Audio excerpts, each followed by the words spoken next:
We are Black We are Wisconsin.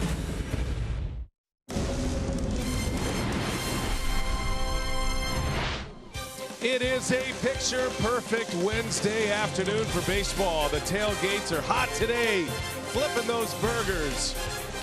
Afternoon baseball from Miller Park. It's the Reds and the Brewers, the third and final game of the series, and the rubber game as well. After the Reds beat the Brewers yesterday, the Central Division looks like this now, with Milwaukee 3 back of the Chicago Cubs. The Cardinals beat the Dodgers last night. They have leapfrogged the Brewers, and it is Freddy Peralta on the mound for the Brewers here today, with the Brewers sitting in the second spot in the wild card race. Big start for Freddy Peralta. Robert Stevenson is his mound opponent. He is off to a very rough start as a big leaguer with the Cincinnati Reds. That sets the stage for us this afternoon.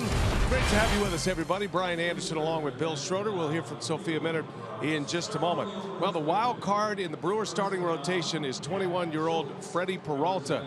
Can't count on Jimmy Nelson coming back. Zach Davies still on the disabled list, so this is the guy the Brewers hope catches fire here the rest of the year. And for the most part, he's been pretty good, but in each and every one of his starts, it seems like it's one inning that really gives him problems. Walks are a big part of that, and it's usually early in the game. Last time out against the Cincinnati Reds, that was on July 1st. Gave up 3 runs in the first inning. Was about a batter or 2 away from getting pulled, then settled down, ended up going 5 innings. That's kind of been what Freddy Peralta has done. It's always important for Freddy to be able to throw strikes and particularly have good command of the curveball to go along with the fastball. He has been pretty good, and he's going to have to come up with a big start here today. 9 ERA in that first inning. Had one of his worst first innings of his career against Cincinnati earlier this year on the road in Cincinnati. Hoping for better results to start this game here this afternoon. More to come on our Brewers TV broadcast today. We check in with Sophia Minard. She's going to get into Jonathan Scope and his performance last night. Finally hit a home run for the Brewers. That's coming up next.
by Hupy and Abraham. Voted best, rated best.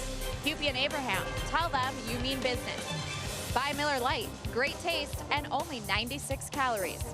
And by Menards, save big money at Menards on all your home improvement needs.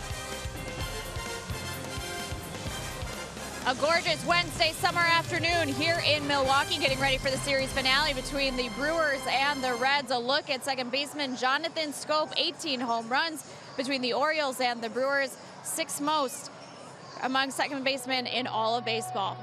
Good afternoon, everyone. Sophia Minnaert here at Miller Park, and since joining the Brewers at the trade deadline, Jonathan Schoop has been waiting for that big moment at the plate, and he delivered it last night in the loss, a game-tying home run to tie the game at 7 in the 8th. And Jonathan Schoop has certainly struggled at the plate, but was waiting for that first home run with the Brewers, and he delivered. So we talked with manager Craig Counsell on what that moment meant for Schoop in terms of him building his confidence here with the Brewers.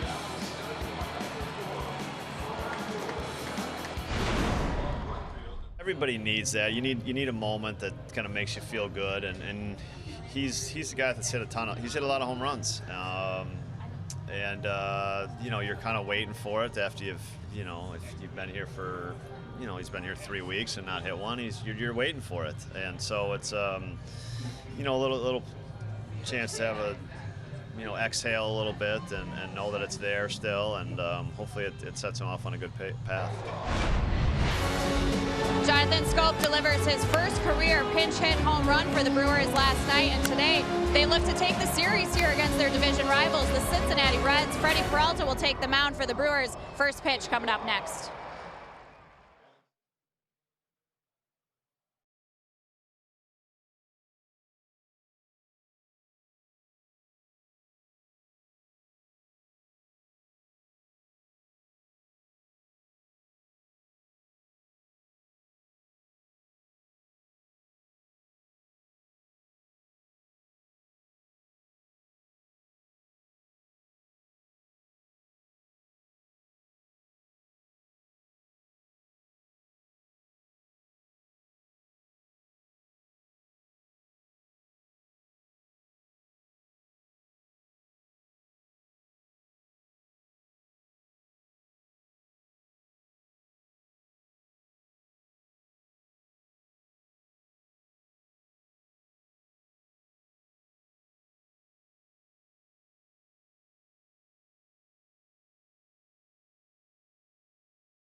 For the Brewers this afternoon on a beautiful sunny day, 74 degrees here in Milwaukee, Wisconsin. Brian Anderson with Bill Schroeder. Sophia Minnaert with you. Today's game being produced by Brent Reeland, directed by Adam Bryant III. There's Billy Hamilton ready to lead off for the Cincinnati Reds. The Potawatomi batting order turned in by Jim Riggleman, their interim manager, with Hamilton, Peraza, and Jeanette at the top. In the middle, Mason Williams, Phillip Ervin, and Tucker Barnhart. Kurt Casale gets his first start of the series. Dilson Herrera and Robert Stevenson round out the starting 9. Big bat out of that lineup. Joey Votto still on the disabled list. Freddy Peralta gets the ball for Milwaukee. It'll be his 13th start of the season at the big league level. Well, you see what he's been able to do. A .448 earned run average, 5-4 his record. He's lost his last 2. Those losses came on the road at Atlanta and at St. Louis. He's been very good at home this year. 3-1 in 4 home starts with a .360 earned run average. So Peralta ready to go. Billy Hamilton leads off. Rubber game of this series is underway at Miller Park. We're going to see a lot of the Reds here in the coming weeks. Brewers still have 7 more games left with Cincinnati. We'll face the Reds on the next road trip, as a matter of fact, a 3-game series starting next Tuesday. Brewers lost a crusher yesterday, jumped out to a 4-0 first inning lead. Reds would take the lead. There's Hamilton on the ground to second base. Shaw's right there, and that's how the day begins for Peralta. 1 away. Well, let's check out our Pizza Ranch for the win, and we're talking about the starting pitchers today. Freddy Peralta needs to throw strikes in the first inning. We already talked about the fact that he struggled in the first inning. It's not just hits allowed, it's walks allowed as well. So keep throwing those strikes. And for Stevenson, you're going to throw a lot of off-speed stuff. He's got a good live fastball, but really doesn't trust it a whole lot. So the Brewers need to stay back for the off-speed today. 1 gone for Jose Peraza. He was out of the starting lineup yesterday, did come into the game late yesterday. He is their everyday shortstop, having a good year as well, hitting .290. Has 8 home runs, 42 driven in. Excellent glove man. Yesterday the Reds had Eugenio Suarez at short, trying to get a little more offense in their lineup with Suarez and Dilson Herrera. Today Suarez is out of the lineup for Cincinnati. You got Votto on the DL, and Suarez not in there. Pop up into shallow right. Yelich for out number 2. It gives you a sense of that fastball for Peralta. 2-0 count, and he jams Peraza. Yeah, good pitch. Let's check out the defense behind Freddy here today. Got Braun, Kane, Yelich in the outfield.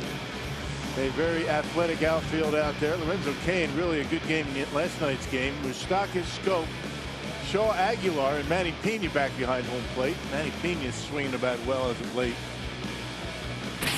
Now, good to see Jonathan Scope get loose last night. Finally hit his first Brewers home run. That was a pinch hit home run, as Sophia chronicled. He was all smiles after that clout to left field. There's a strike to Scooter Gennett. Yeah, just something to feel good about for Scope. He needed it in the worst way. Gennett was the villain last night. He hit a key home run after the Brewers had tied it. Scope and Braun with the big hits in that 8th inning, and then Gennett comes right back. It's a home run with 2 outs in the 9th to give the Reds the lead. They would add another run in the 9th, and Cincinnati would win the game 9-7 last night. The Reds pounded out 14 hits in the game yesterday. Brewers had 13 hits.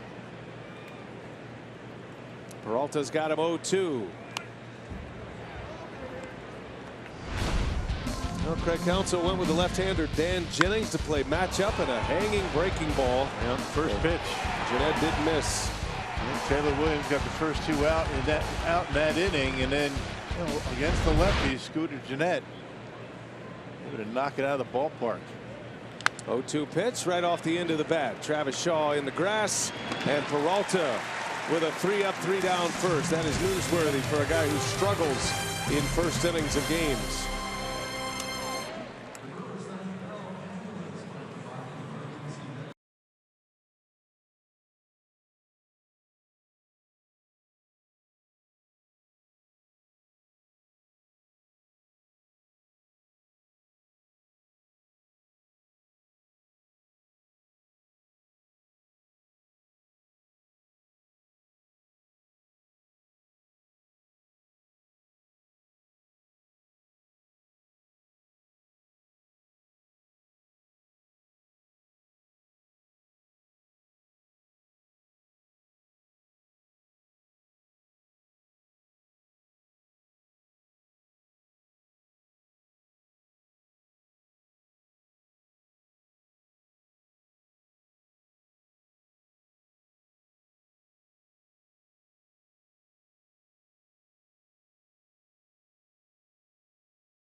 On AFN, the American Forces Network. Welcome to those in countries around the world aboard naval ships at sea, and thank you very much for your service. Great to bring a little bit of home to you wherever you are. We are in Milwaukee, Wisconsin. We head to the bottom of the first. 1-2-3 inning for Peralta. Now Christian Yelich, Lorenzo Cain, and Mike Moustakas ready to get it started on the Potawatomi batting order. Robert Stevenson on the mound for the Reds, and his first pitch in there for strike one. Well, Stevenson making his third start since being called up from Louisville. He's 0-1. He's got 5 earned runs in 5 2/3 innings, shortest start of his career. He's actually appeared in 2 other different seasons for the Reds, 16 and 2017. Inning in 2/3 last time out. They're trying to clean up his mechanics a little bit, and you'll notice that even though he's a starting pitcher, he works from the stretch. There are a few starting pitchers doing that across baseball these days as Yelich fouls one away.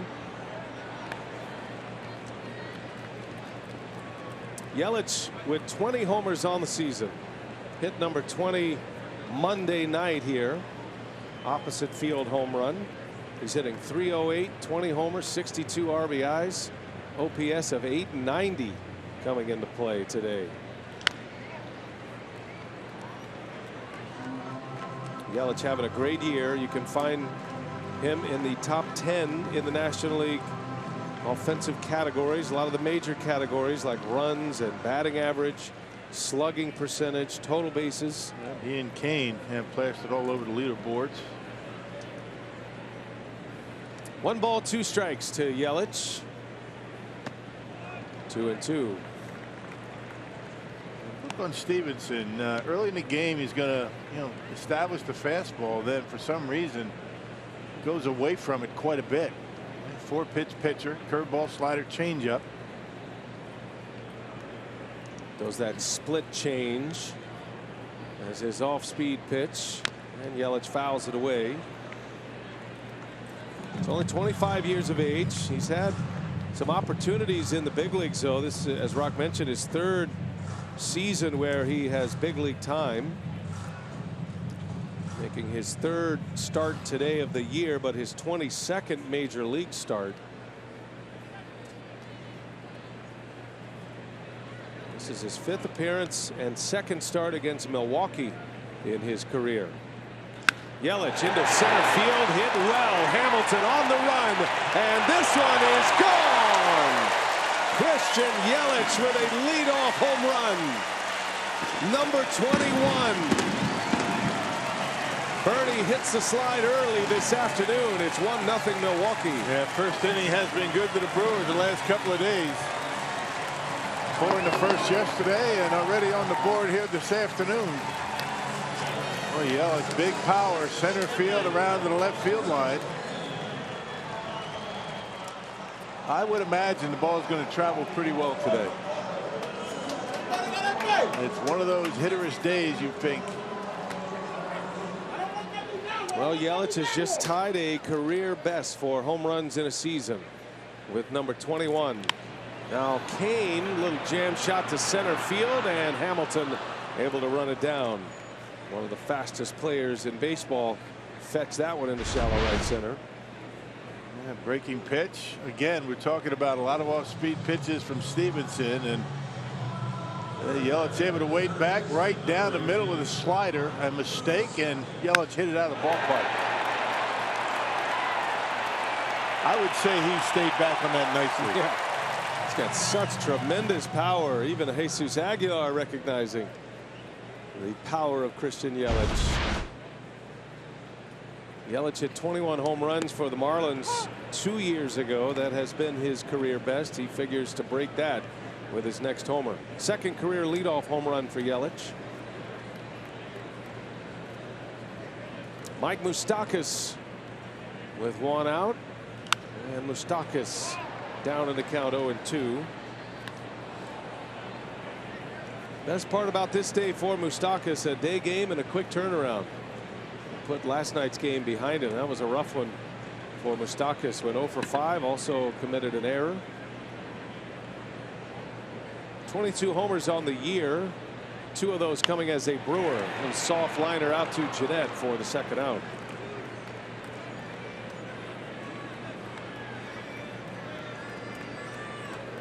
And the crazy thing about that game from Moustakas, he's been playing so well defensively since coming over to Milwaukee. Rough day over there at third base. Well, you play every day, you're going to have those every now and then. Even a superb defender like Moustakas. I think the Brewers are all glad to put yesterday behind them and get a quick turnaround with a day game this afternoon. One of the craziest 4th innings I've ever witnessed as, you know, in baseball, whether playing or in the broadcast booth. Just nuts what happened in that 4th inning. Aguilar takes a strike. Yeah, it was a 3-run inning. Reds got 3 straight infield hits. There was a line drive that hit an umpire, a number of jam shots and swinging bunts, and there were errors in the inning. It just all went wrong for the Brewers in that 3rd inning. Yeah. And that allowed the Reds back in it. There's a ground ball to short. Aguilar is out and the inning is over. But Christian Yelich, 2nd career leadoff home run, gets the Brewers on the board to start it.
An early 1-0 lead thanks to Christian Yelich's leadoff home run, and Freddy Peralta had a clean first inning. He did so in just 10 pitches, and that's noteworthy for Peralta because the first inning has been his trouble spot.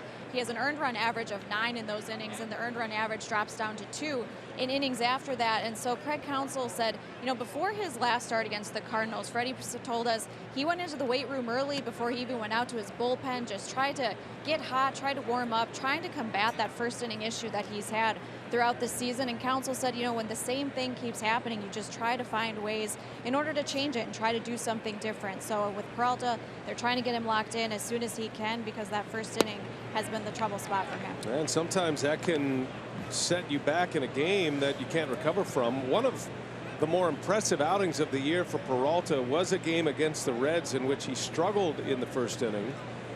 And he threw over 40 pitches in an inning. Looked like he was going to be out after giving up 3 runs. But then it was a bit of a shift for Peralta in that game. He retired the last 3 hitters of the lineup after the Reds had scored 3 runs. This was back on July 1st. And then they ended up pitching 5 innings. And we found out a lot about Freddy Peralta. His competitive nature, his ability to compartmentalize inning to inning and then settle into a game. But you're right, he has to be better in the first inning because you don't want to constantly put yourself in that position. And it looks like he's done that here today. Had a 10-pitch first inning and has been on the attack. Yeah, you talk about a guy. Look at his numbers. I mean, 37 hits coming into today's game and 62 in the 3rd innings. You say to yourself, that's unbelievable, which it is in itself, but then you add the walks. He's walked 36, so that's quite a few base runners for Freddy Peralta per inning. Got to control that fastball, get the curveball over. Well, he misses on the 3-2 pitch. Mason Williams, who had an RBI triple yesterday in the ninth, he'll lead off with a walk. Freddie made 12 starts in AAA Colorado Springs this year. Good numbers there. 6-1 record, 2.75 ERA in those 12 starts. And making his 13th start in the major leagues today. The Brewers did make a roster move today. Sophia will have a little more on that later, but Matt Albers is active. He's available in the bullpen today. Keon Broxton was sent to the minor leagues, but sent to the Brewers A-ball affiliate in Appleton. They don't want to send him all the way back out to Colorado Springs because he figures to be right back in Milwaukee here shortly. And remember, rosters will expand in 9 days. So September 1st, you can expand rosters, and then the Brewers will have a number of players that they will add to their roster coming up from the minor leagues. You figure a third catcher, guys like Domingo Santana would be a name you would recognize, perhaps maybe a Brandon Woodruff.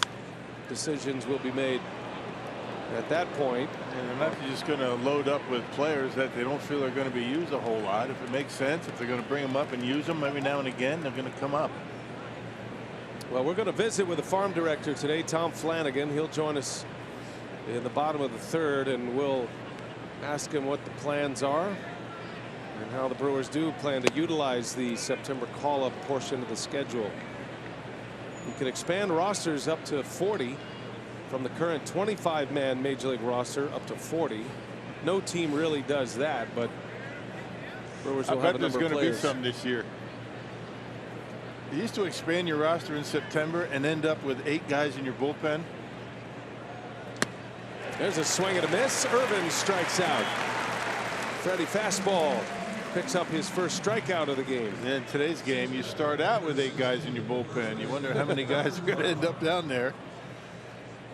Unbelievable the way the bullpens are used. And again, Freddy Peralta with a high fastball up and in, able to get it by Irvin. Not talking about a guy that just reaches back and throwing 95, 96. I mean, it's all about deception. Has good finish on it, really good spin rate on his pitches. There's a good curveball. Always an important pitch for him. Yeah, that's the one that can separate a great outing from a so-so outing for Freddy Peralta. If he starts throwing that curveball for strikes, and the fastball plays even faster.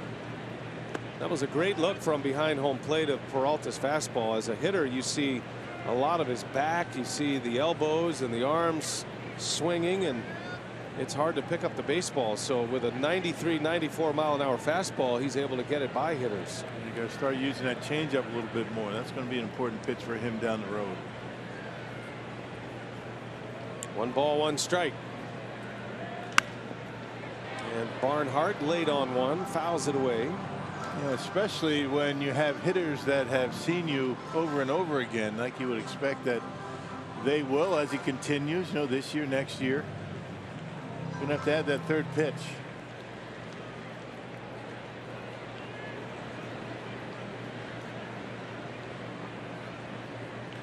Barnhart on the ground. Nice play. Shaw out at second. Scopes throws in time. What a double play that was. Those 2 big bodies at the Keystone, Travis Shaw and Jonathan Schoop. Both of them have plus throwing arms and needed every bit of them right there. That was a beautiful turn by Schoop. Nice double play from a fly ball pitcher. He loves it.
Fitting that Travis Shaw will lead off this second inning after he starts a beautiful double play with Scope, a middle infield that they have deemed the goal line package.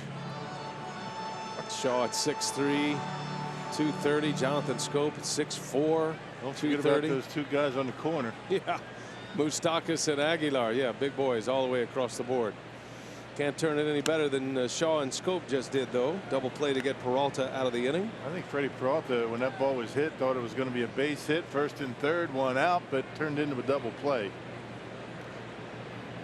Shaw has homered in his last 2 games. Rips that one foul and out of play. Let's take a look at this double play, Rod. Good hands by the middle infielders. Well, first of all, it's a throw that Travis Shaw's not used to making. That's the tough part of it. Spins around, accurate over to Scope, who's not used to that throw either because he's a second baseman. So pretty good job by two guys that are relatively new to where they're playing. Scope has long been considered one of the strongest armed second basemen in baseball in his time with the Orioles.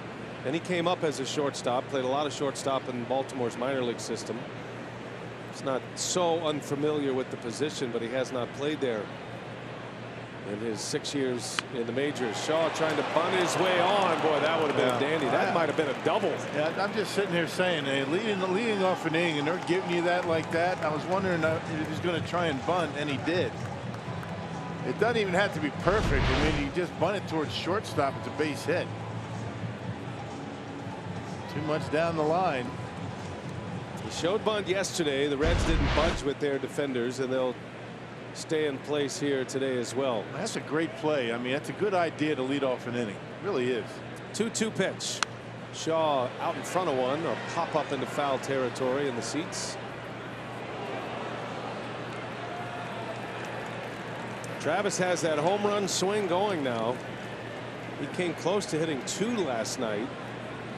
Hit a long, deep fly ball out to center field. Just caught it off the end of the bat last night, but did have a home run, a solo shot in yesterday's game. He's homered in 3 of his last 4 games.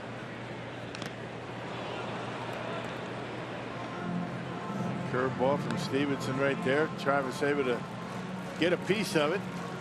A lot of off speed from this guy. Actually, more off speed pitches for Stevenson than fastballs. Reds are trying to get him to quicken his tempo a little bit. He does take a lot of time between pitches. Always works from the stretch. 2-2 pitch. Shaw fouls it back. He's hanging in there tough. That changeup. The funny thing is, this guy can throw in the mid-90s. He's got decent movement on his fastball. Just does not believe in it. That's what we're talking about right there. Look at all the off-speed pitches. Yeah, more sliders than fastballs, and high number of changeups as well. Nearly 20% of his pitches. That one's in there. A called strike 3, right at the top of the strike zone, and the first strikeout for Robert Stevenson. And another off-speed pitch. Check it out. A slider that kind of just spun up there, and you can see Casale sticking a landing on the corner. On the 8th pitch of the at-bat, he gets the K. And one away for Ryan Braun.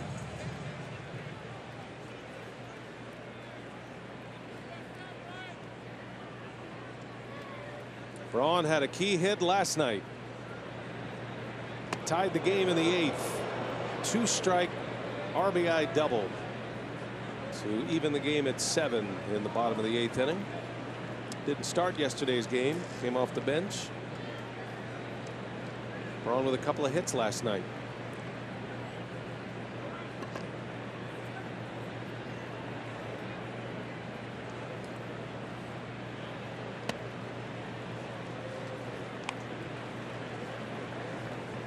Now Braun's been preparing all year for a stretch run.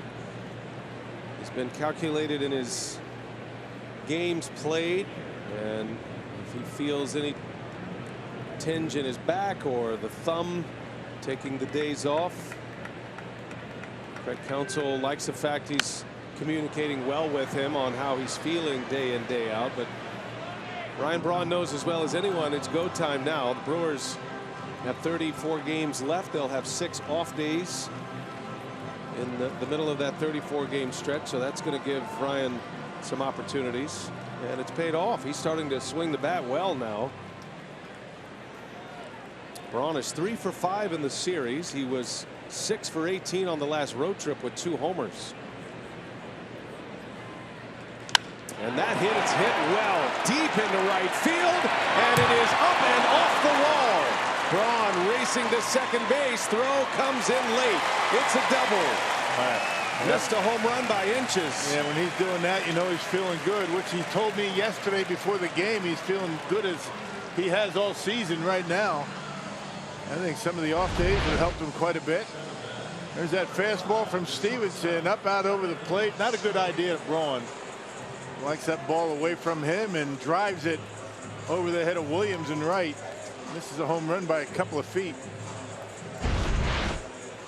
So it's a double for Ryan Braun, his 4th hit of the series, now 4 for 6. And has had back-to-back at-bats with doubles going back to last night. And Jonathan Schoop with Braun at second base, 1 out in the inning. Schoop gets a breaking ball for a strike. Hit a first pitch breaking ball out last night off Hernandez. He hit a bomb to left field. Right down the line.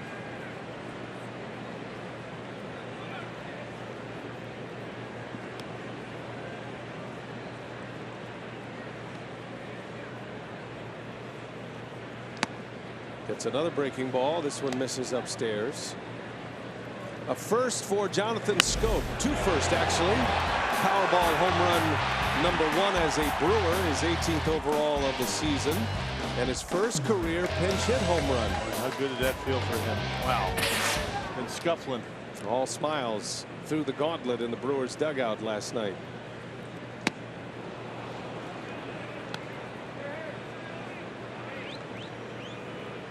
I think the other guys on the team were more happy for Schoop than he was for himself, much as he's been grinding.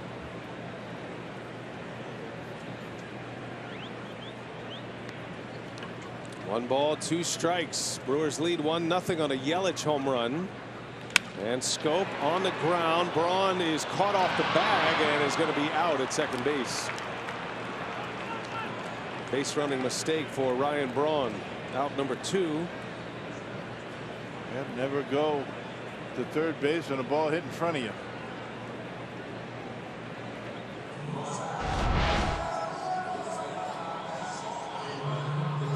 Yep, and Braun knew it. He tried to get back, but Scooter Gennett got there quickly and able to apply the tag.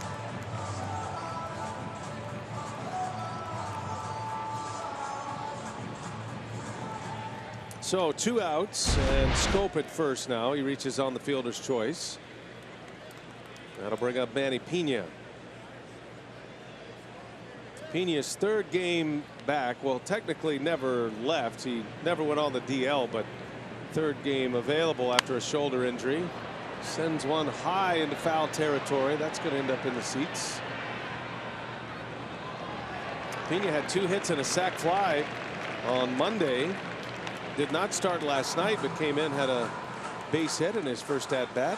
Yeah, working on his timing with Darnell Cole, Jason Lane. He's in our BP Brighter Picture spotlight here today. Manny Pena coming in with a 7-game hit streak. During the streak is hitting at a .450 clip with a couple of doubles and 2 RBIs. He felt like he was pulling off the ball a little bit, and what that does, it forces you, or kind of makes you, commit a little bit early and making that fastball that's in off the plate look better than it actually is. He was jamming himself quite a bit, staying back better, swinging at more strikes.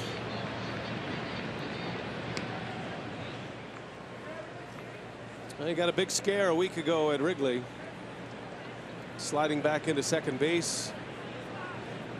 Javi Baez fell on him on a pickoff at second base and injured that left shoulder, kind of hyperextended it.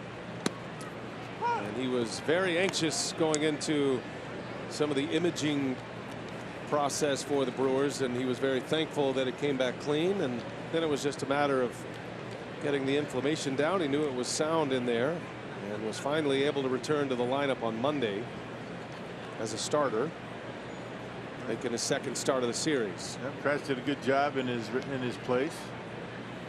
Pratt's been swinging the bat well too. Pena right off the end of the bat. That's going to fall. A base hit. Schoop headed to third. And Manny Pena keeps on hitting. First and third, 2 men out. The Brewers with 2 hits in this second. See, that's what I'm talking about, staying on the ball better. Although he did get it right off the end, if he's pulling off, he's not going to be able to do that. Right off the end, a cue shot on the breaking pitch. Still another breaking ball from Stevenson, and Pena able to dump one into center field. Boy, how many of those did the Reds have yesterday? Tons. They'll take it. Looking at the average exit velocity of, especially in that third and fourth inning, the Reds had very few, even over 80 miles an hour. Brewers glad to have one here in this inning. If nothing else, it clears the pitcher spot in the batting order. Freddy Peralta with first and third and 2 away. Peralta still looking for his first hit as a big leaguer. He stands up there like he knows what he's doing. There's a pretty extreme bucket swing, though. If they make a mistake, he's got a pretty good hack up there. He's swinging pretty hard out from under his helmet. He needs that down and in sinker. He's due over 21.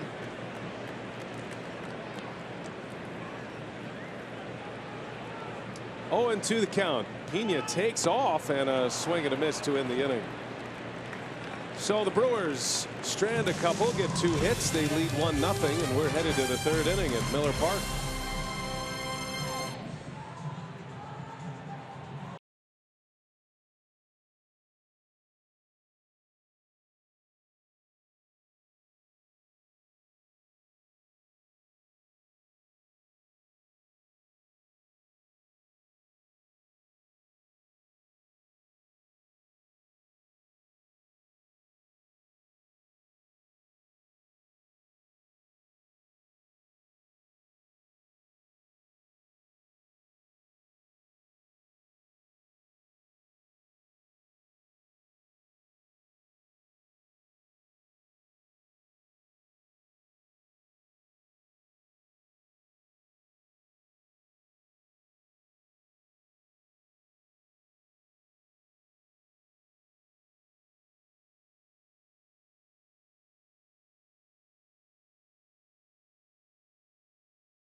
Wisconsin is brought to you by the Wisconsin Lottery, reminding you to please play responsibly. By Ascension, coming together to give healthcare a better name. We are Ascension. And by Wisconsin Dells, the water park capital of the world.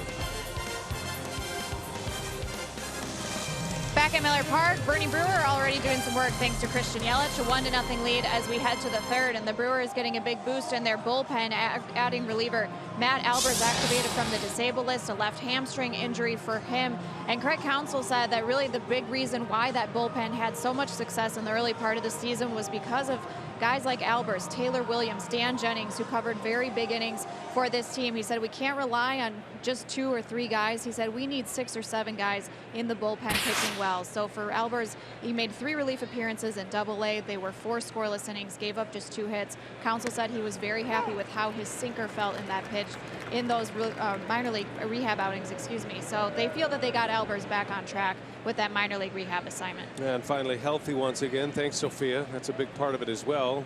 Albert's had a great year with the Nationals last year, signing a free agent deal with the Brewers. Peralta back to work as we go to the third. And Casale at the plate. And he was really throwing the baseball well till he got hurt. We put him on a disabled list, came back, really continued to struggle, but yeah, hopefully he's got things corrected, because he's a big part of what they're going to do going forward out there in the pen. Brewers are hoping to get Joakim Soria back soon as well. He's been out with a groin injury. So the pieces are coming back together. Brewers need a hot streak. Milwaukee at 70 and 58 coming into play today. 12 games over 500. Little half swing, and he goes. Casale knew it. A strikeout for Freddy Peralta. That's number 2. It really is mind-boggling how he gets swings on that. I mean, that pitch wasn't even close. Gives you some sense of how well he hides the baseball. Guys just don't pick it up. Of course, the shadows here today are not going to help the Reds offense picking up that baseball today. Starting to creep out over home plate. The roof line shadow. First pitch, breaking ball in there for a strike. Dilson Herrera getting his second consecutive start. He's been at third base the last 2 days. Popped him up, foul grounds. Aguilar will watch it into the seats. And it's quickly 0-2. Now when Peralta gets it going on the mound, he pitches with terrific pace and tempo. He is on the attack. We saw this in his very first game as a Brewer, which was a record-setting day. He struck out 13 batters in Colorado in his major league debut, which is a franchise record. There's a called strike 3. Stays on the attack. And Freddy Peralta with back-to-back strikeouts. That's his third of the game. And curveball's working for him so far today. Hey, celebrate Lorenzo Cain's all-star season by picking up a bobblehead in his likeness given to all fans at the Brewers series finale against the Pirates this Sunday. That's courtesy of WTMJ Radio. To book your seats, go to brewers.com/tickets.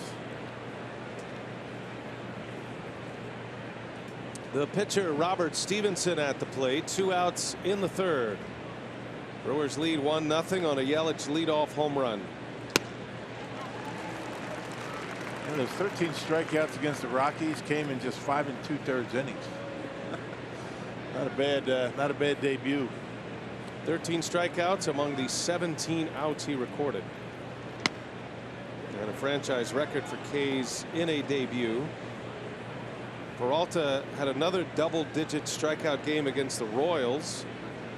That was his best game of the year. He went 7 innings, only 1 hit allowed. He struck out 10. 7 shutout in that one. He's had some moments. Had some great moments for the Brewers.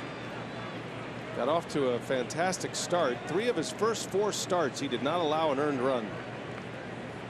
And only gave up 4 hits in 3 of his first 4 starts.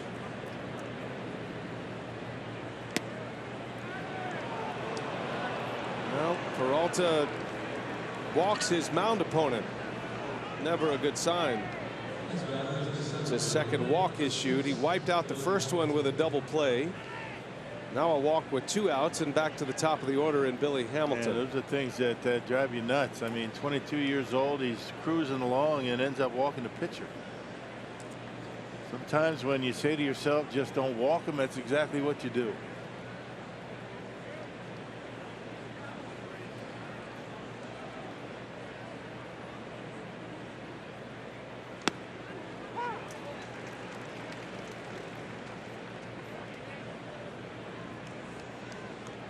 Hamilton bounced to second base his first time up.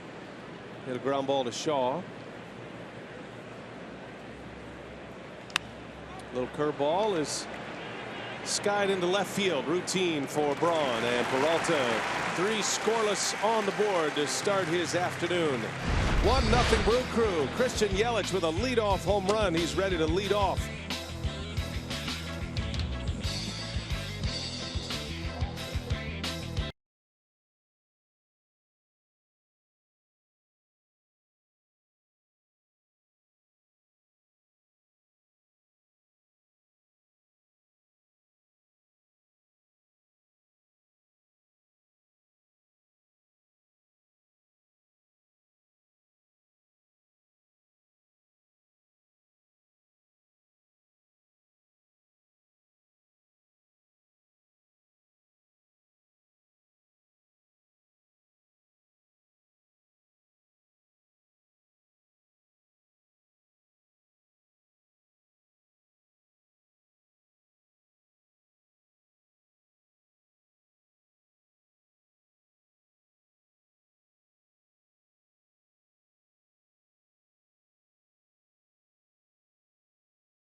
Milwaukee 1-0 Brew Crew. We head to the bottom of the third with the Brewers leading 1-0, and we're always glad to be joined by the Brewers farm director, Tom Flanagan. Thanks for spending a little time with us.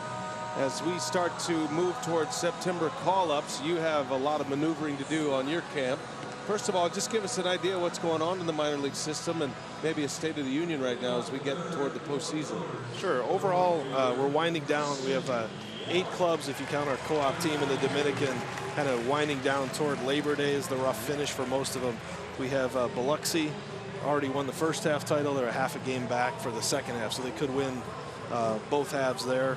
Colorado Springs is really in a tight battle with Oklahoma City. They're a game back at first. And they'll play those guys head to head 8 or 9 times here down the stretch. So that'll leave a lot to be to seeing who's going to come away there in the Pacific Coast League. And then our Helena Brewer team is 3 games back.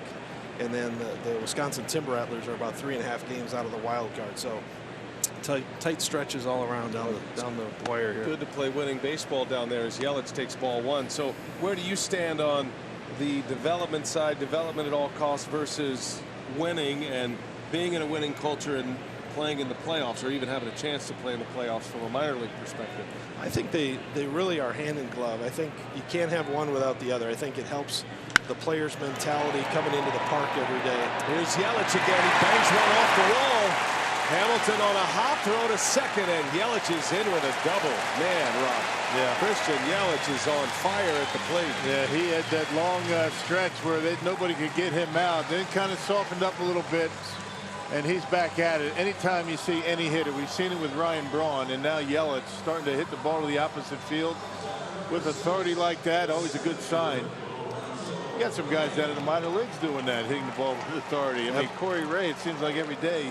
How many home runs does he have He's now? up to 26, I believe, now. Down in the minor leagues, outstanding work. Close to being a 30-30 guy if it works out for him this year. Pretty impressive. We're visiting with Tom Flanagan, the Brewers farm director, with Lorenzo Cain at the plate after a leadoff double by Yelich. 1-0 Brewers on a Yelich homer. Yelich goes, and the throw to third is in time for the out. Yelich saying he was in. The Brewers will certainly have a look at this. And it looked like he beat the throw, but I think Trip Gibson, the third base umpire, was saying that Yelich grabbed the foot and not the base. Well, he looked safe. Apparently, the third base umpire watched the hand. Does he get the foot and not the base?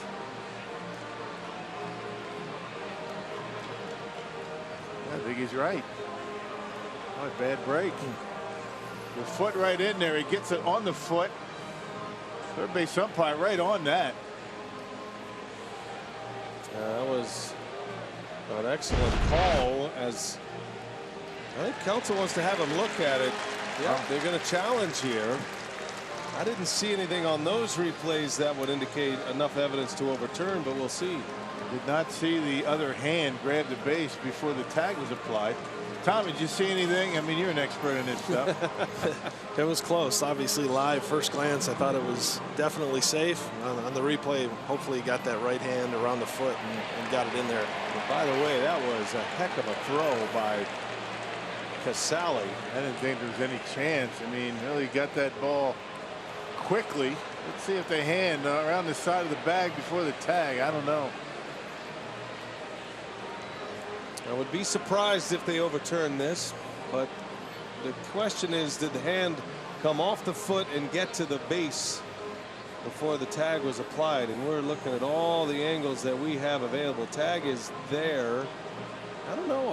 Yeah. It's close. Now that you look at, that's the best angle. Right. You know, the tag a little bit high up on the leg. Here comes the result from New York, and he's out. And the Brewers are out of challenges. Yeah, early today. Well, Yelich with a leadoff double gets thrown out at third on a caught stealing. Call stands. And the bases are empty. And a 1-0 count to Cain. So we continue our conversation here with Tom Flanagan. And I think for Brewers fans watching this pennant race baseball, the biggest question is who's going to be able to help the Brewers in September when you expand rosters? And I know you can't give me specifics, but what's the philosophy in that setup for the minor league system and those who might be able to come up and help?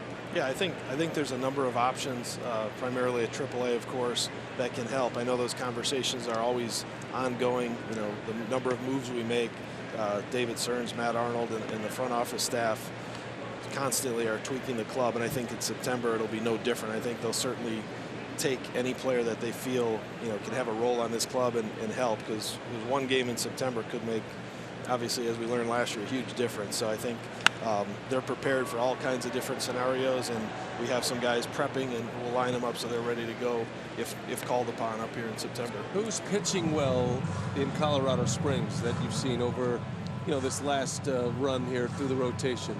Sure, a number of guys down there. I know the guys that have been kind of up and down quite a bit here are throwing the ball pretty well right now. Brandon Woodruff has thrown the ball pretty well down there. Somebody not on the roster that jumps out that I saw a couple of his starts this year, Aaron Brooks, a non-40-man guy, has thrown really well in the starting capacity. So bullpen-wise, Quentin Torres-Costa has done well, a nice young lefty, not on the roster yet. But a number of guys. Jacob Barnes had some good outings back there. So really a good staff, especially for the AAA level, really well prepared. Can you give us an update on Domingo Santana? We haven't heard a whole lot about Domingo. What's going on with him down in the minor leagues? He's down there playing every day, mostly right field. Hit a couple home runs in a game the other night. So trying to find that power stroke, and he's making some strides there. But I think with him, it's just the opportunity there to get those daily at-bats that he wasn't able to get here. So you know, he could be in the discussion potentially for September as well. It's always intriguing to me to watch all the moves that the Brewers make, you know, throughout the summer. I mean, guys going from AAA up to the big leagues. How much of does that create issues for you? I mean, you got guys that come up from AAA. You got to fill those spots with guys from AA. That's got to be quite the challenge. Yeah, it's certainly a challenge, but I think that's what everybody, from the players to the staff, myself, we know that's why we're there. Ultimately, you want to supply impactful guys to the big leagues, but at the same time, the urgency when some moves take place, you know, they have to be ready. I know the players get excited, the staff gets excited to see guys going up. So I think it's a positive. I think guys feed off of that. It's got to be good for morale if you're in AAA. I mean, you have a pretty good chance you might get a couple of days in the big leagues, right? Absolutely, yeah. We're not afraid to bring guys up, as we've seen this year, and they've been impactful at times, really helped the big league club, and they know the role. It's always tough going back down, but I think the more they've kind of gone back and forth, I think the guys are developing that routine where they're figuring out the best ways to have success and help the big league club when they are here, and they know their time's certainly coming down the road.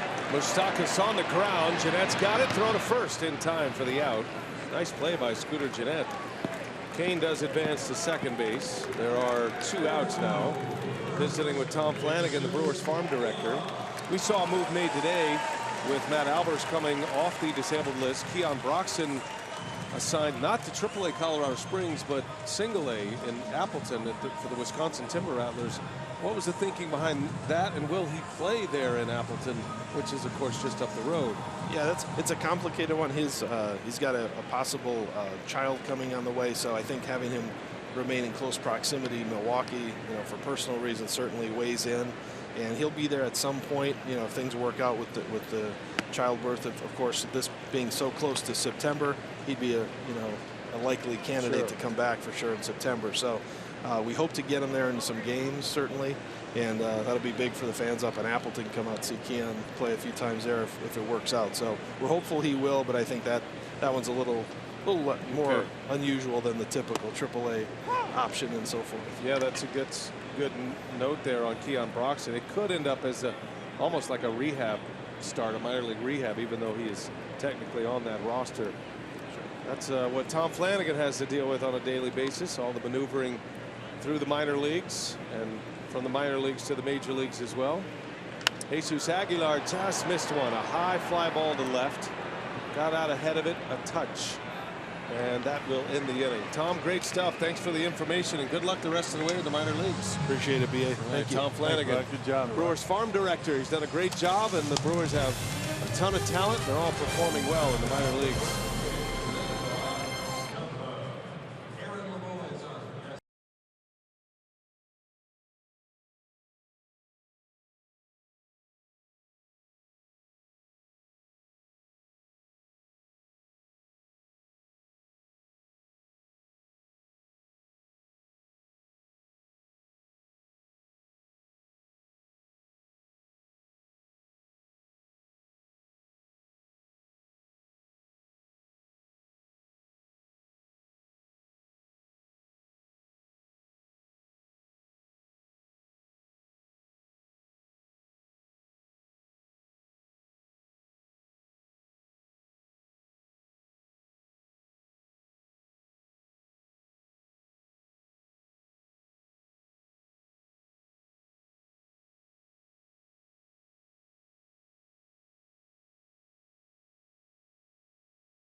former Brewer Chris Davis, who just continues to crush the ball. A 2-run homer for him last night, his 38th of the season. He is now tied for the Major League lead with Red Sox JD Martinez.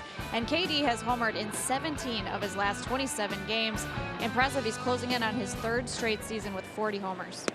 Yeah, what a career he's had. Perfectly built for the American League. Yeah. One of the reasons the Brewers traded Chris Davis.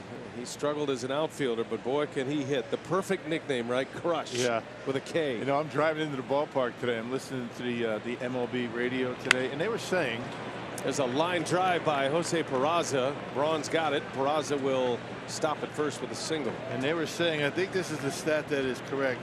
Chris Davis against the Texas Rangers, 52 games, he's hit 27 home runs. Oh my goodness. That's like a Thames versus the Reds ownage, right? I mean, that's a large sample size, 52 games. Oakland's been a great story this year. They're currently tied with the Astros, 76 and 50, identical records. A's have won back-to-back games, and Davis is a big part of it. There was a really interesting story, really cool story with Chris Davis. He had a kid from the Make-A-Wish Foundation sign his jersey, and he wore the jersey in the game and then hit one of the longest home runs that he's hit this year with the kid's signature on the jersey. You talk about making a wish. That was really cool. And he's that kind of guy too. He's a tremendous personality and quiet guy, but great teammate. So happy to see his success. Yeah, good dude. Yep. That Oakland A's story is an amazing one. It was about 6 weeks ago. I think everybody thought the American League playoff picture was pretty much set. Guess again. Yeah, it's been flipped on its ear right now. Mariners have faded a little bit. Seattle is 5 back in the loss column to both the A's and the Astros in that American League. So it's looking like it's pretty well set in the American League right now, with Boston and Cleveland division winners. Boston's up 8 games over the Yankees now with 5 weeks to play, and then the Indians have a 13-game lead over the Twins. So those two look like locks for division titles. And then the Yankees will be the wild card team, the top wild card team, and then you'll have some combination of Houston or Oakland. There's a called strike 3. Jeanette knew it. Fastball right down the middle. And Jeanette is a strikeout victim. That is number 4 for Freddy Peralta. And maybe thinking he was going to get a curveball. Well, you see more and more these days, guys guessing with 2 strikes. A dangerous thing to do. That one's center cut. Supposed to be on the outside corner. Look where it ends up. And Scooter takes it for strike 3. So 1 away with a runner at first. Here is Mason Williams. Peralta has faced just 2 over the minimum. And that gets away. That's going to bounce to Shaw. Good backup there, and a very fortunate bounce. Aguilar didn't even see it. Good thing it wasn't lower. Broke his belt. Got to call time, Jesus. You need that belt. Does Jesus really need the belt?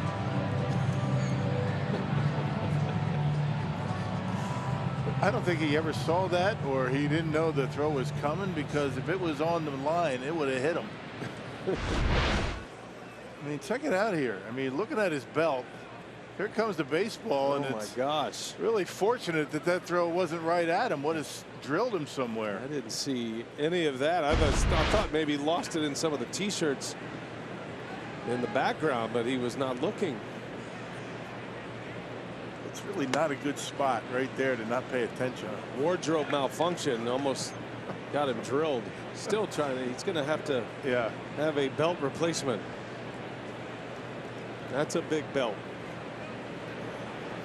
Arcia's going to give him his.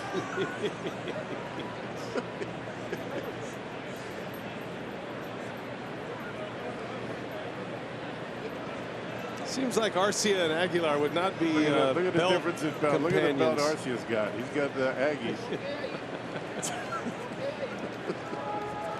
What do we got on a waist size on that belt, by the way?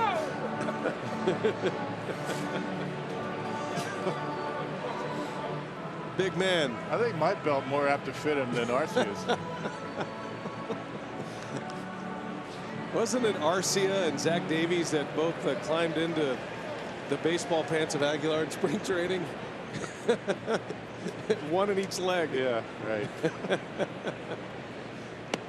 And they fit. You know, a lot of guys are going to go in the dugout and put the belt on. You know, Jesus. Yeah, just right standing there in the middle. up there. No problem. I love it.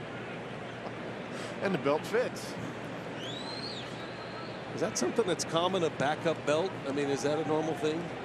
Or is that fast thinking by Jason Schauger? Jason Schauger just being Johnny on the spot, realized what was going on, raced up there and got a new belt.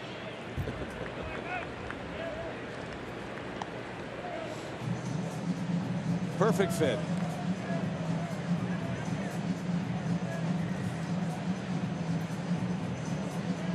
Very lucky was Aguilar that ball didn't hit him. And the Brewers fortunate that it didn't turn into an error. Shaw backing up the play. Still have a chance to turn a double play and get out of this inning. Peralta's not a guy that gets a lot of ground balls. That's one of the reasons Counsell has Schoop at short today, is because he is a fly ball pitcher, but he did get a double play ball off the bat of Barnhart in the second.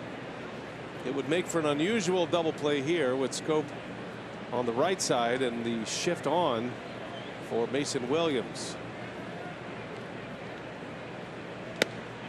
But this is part of the story for the Brewers and their defenders. And while Schoop is not a normal shortstop and Shaw is not a normal second baseman, because of how often they shift, Shaw would be in this position often if he was playing third base. He was always over on the right side in the shift. That's what gave him the confidence to make this move. There's a fly ball to left field. Braun playing deep. He's there. And there is out number 2.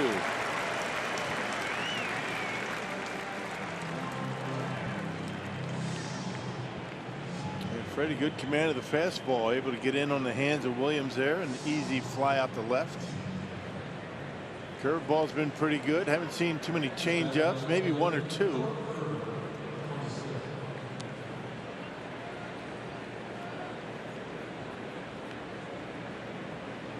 Two gone. Here is Phillip Ervin. Brewers lead 1-0 on a Yelich home run in the first inning.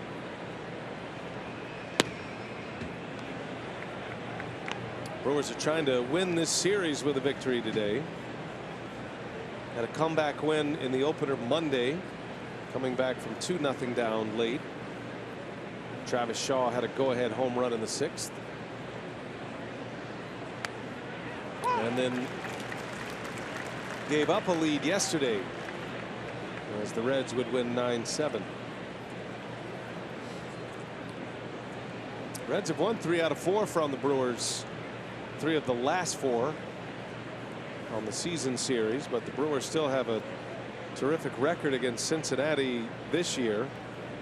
Brewers are 8-4. Runner goes, throw to second, into center field. A rare throwing error by Manny Pena. Stolen base for Peraza. And tried to be a little bit too quick. You know, let the arm drop. Ball sailed on him. It'll be a stolen base for Peraza. Had a pretty good jump.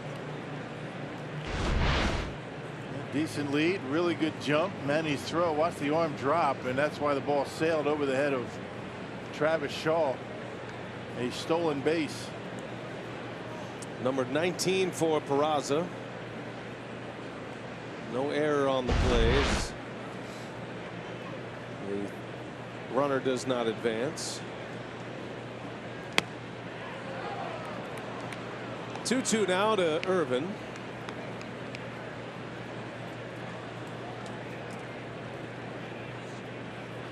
Speedy Peraza carrying the tying run at second base. Ervin homered off Chase Anderson in the opener of this series on Monday. A swing and a miss. Peralta strikes him out. Goes back to the fastball. Number 5 for fastball Freddy. Still has a shutout going through 4.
run. Travis Shaw ready to lead off for the Brewers. We go to the bottom of the fourth.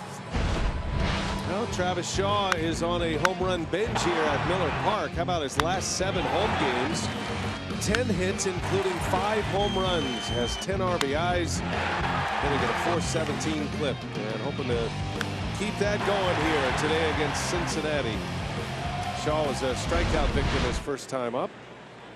No shift on for Shaw as he starts this 4th inning. They put an extreme shift on him last time up. And he almost bunted for a hit, so he has gotten the Reds' attention. And he rolls one over to second base. Jeanette, 4 out, number 1. It's interesting watching Scooter Jeanette throw the baseball. It doesn't appear as though he's really all that comfortable getting on top of that throw. I mean, getting on top and throwing over the head. He kind of slings it off to the side. He's been battling a sore throwing shoulder this year, but able to fight through it. Brewers were in Cincinnati early in the season. Didn't play much because of that shoulder. But they need his bat in the lineup right now, especially with Votto on the DL. You know, Votto's on the DL and no Eugenio Suarez in the lineup today. They're without their 2 best run producers. Here is Braun with one away. And he hits it hard to left. Irvin is there. Oh, it's out of his glove. Braun on his way to second base.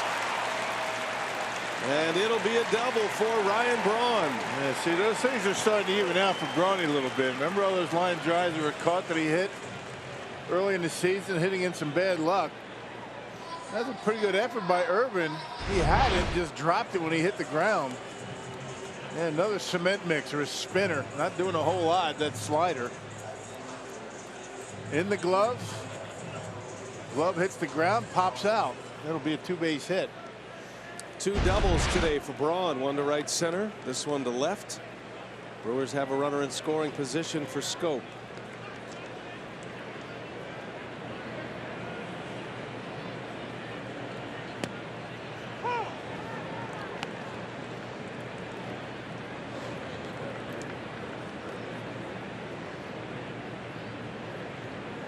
Schoop playing in his 19th game with the Brewers.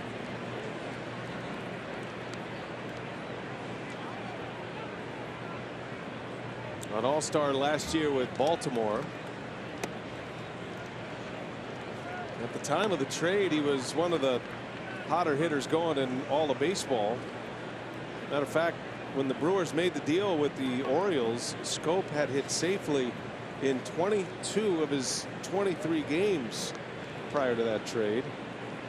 He's hitting at a .360 clip and at 9 homers. Braun takes off and a swing and a miss.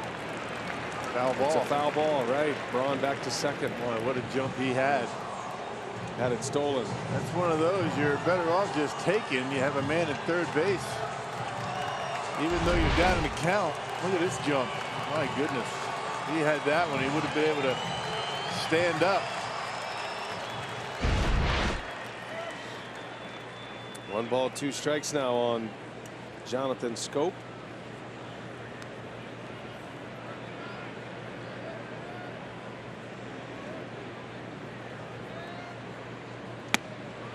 Down he goes.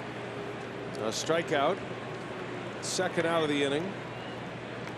He is making a lot of mistakes with that slider. He got away with one right there too. Has not had a whole lot of movement on that slider. Check this out.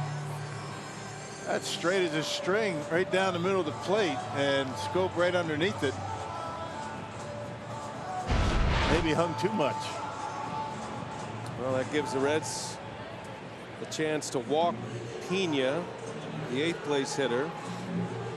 And it'll send Freddy Peralta to the plate, the Brewer pitcher. Well, if there was ever a time for your first major league hit, it would be right now. He batted with runners at first and third in the 2nd inning, struck out to end the inning. No hits in 22 big league at-bats. And up the middle, a base hit. And here comes Braun. No throw. It's an RBI single for Peralta. First major league hit, plates a run. Look at that smile. You betcha. Well, you're bound to get one at some point, and as you mentioned, pretty good time to get one. And he'll take that baseball. First base hit, drives in a run, 2-0 Brewers. Good for him. Save that ball, put it on the mantle forever. First major league hit. And it's an RBI single, makes it 2-0. The 22-year-old Peralta. Now the lineup flips. Here is Christian Yelich with 2 on.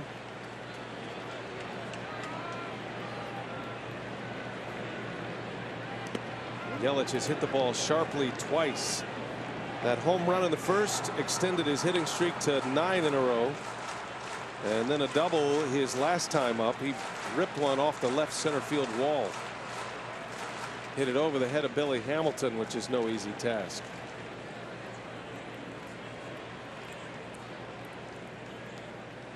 Two on, 2 outs.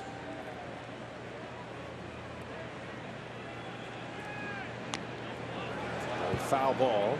A little half swing by Yelich. Didn't mean to do it.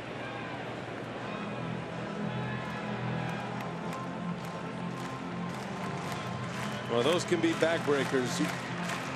Giving up a 2-out RBI hit is one thing, but to give it up to a pitcher at the plate, especially a pitcher who has not had a hit as a major leaguer. It drives in the run, keeps the inning going. Now the top of the order up. One swing of the bat, looking at a crooked number on the board. 1 ball, 1 strike on Yelich. 2-1 now.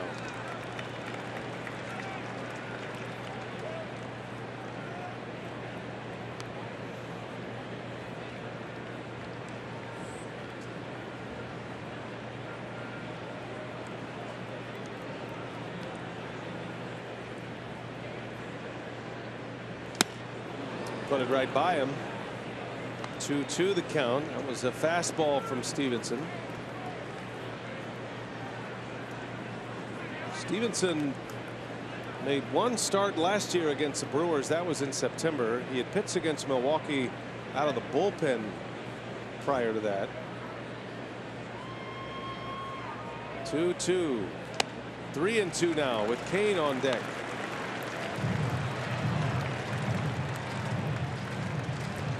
Well, you figure watching Stevenson all day long, he's going to get a breaking pitch here. He's been throwing a lot of them. Had good numbers in AAA. Reds are trying to get him to put those kind of numbers up in the big leagues. Yelich with a chance to drive in some runs. 3-2. Runners go down and in. Ball 4. And now Lorenzo Cain will bat with the bases loaded. That Peralta base hit has opened up this inning. And a golden opportunity for the Brewers in the 4th. Yep, and a 3-2 curveball missed.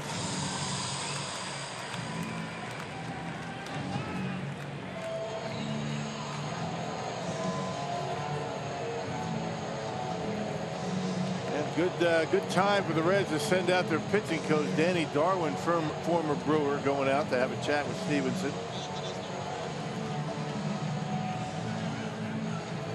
Just now getting activity in their bullpen. That is the Reds version of Peralta. That is Juan De Peralta. Trying to get him loose from Moustakas, who's on deck.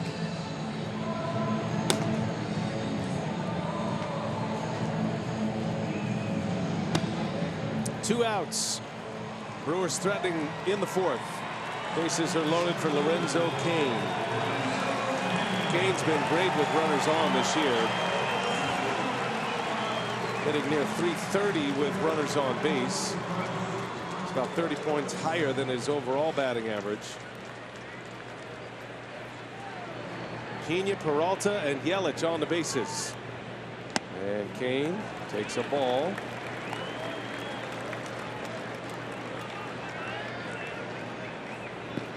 Lorenzo had a single to center field his last time up.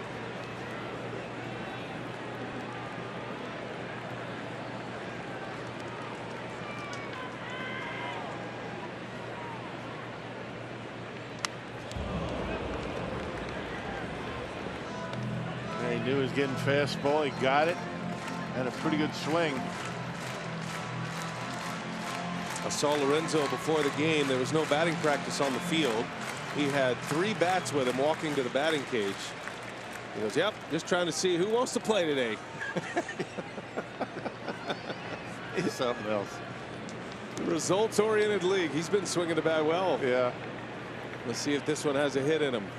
1-1 pitch down in the dirt. 2-1 to count. One of my favorite lines from Lorenzo when he was in a stretcher, he wouldn't get any hits. He said he and his bats are not on speaking terms.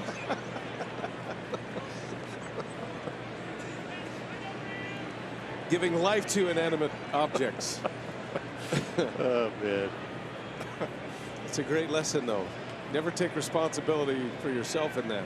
This game's hard enough. Here's the 2-1. Kane takes a strike right at the top of the zone. That looked like it was a little up, but he got a break. Ryan Additon, the home plate umpire. Oh, what a huge call. It was borderline for sure. Instead of 3-1, it's 2-2. That's a big turn. 2-0 Brewers. 2 outs in the 4th. Bases are loaded up for Kane. Stevenson deals. Kane takes a called strike 3. That's a big out for Robert Stevenson. Kane is rung up. A couple of borderline pitches. But Freddy Peralta comes up with his first major league hit. It's a run producer. And it gives the Brewers a 2-0 lead as we go to the 5th.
Sports Wisconsin is brought to you by Miller Lite.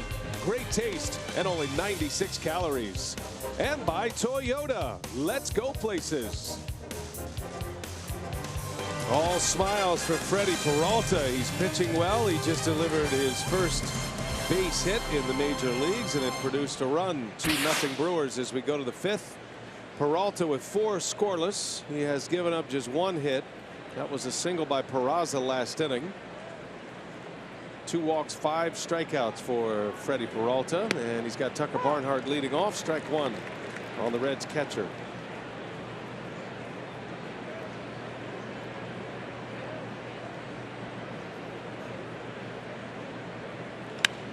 And a base hit with the shift on.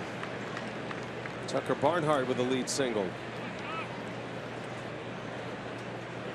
Hey, pick up a one-of-a-kind Brewers performance T-shirt, giving the first 20,000 fans in attendance for the Brewers matchup with the Pirates. That's this coming Friday, courtesy of Master Printwear. For tickets, go to brewers.com. Day off tomorrow, and then the Pirates for the weekend. Expecting big crowds this weekend at Miller Park. Make plans to be a part of it with us. Pittsburgh is hosting Atlanta tonight. Braves are the front runners in the National League East. And they're trying to sweep the Pirates. Braves have a 2-game lead over the Phillies. Phillies in that mix for the wild card race with Milwaukee. A lot of teams in that mix right now. You have plenty of teams to root against if you're the Brewers right now. It's got to get hot. Somebody's going to get hot. Why not the Brewers? Right now, the Cardinals and the Brewers would be in the postseason if the season ended today. You got the Rockies in there. They're half game back of Milwaukee. Phillies half game back. Dodgers are 2.5 back. Feels like 5 teams for 2 spots at this point. There's a pop up. Casale sends it skyward. And Travis Shaw makes the play for the first out. Well, Brewers certainly have the schedule in their favor. More home games than road games. Got days off. That keeps the bullpen fresh.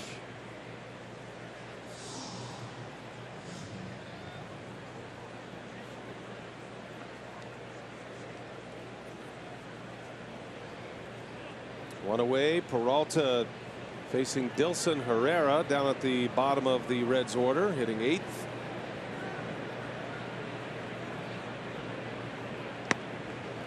Pitcher spot due next.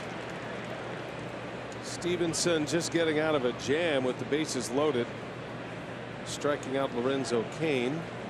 A base hit there, and you'd almost certainly see a pinch hitter next.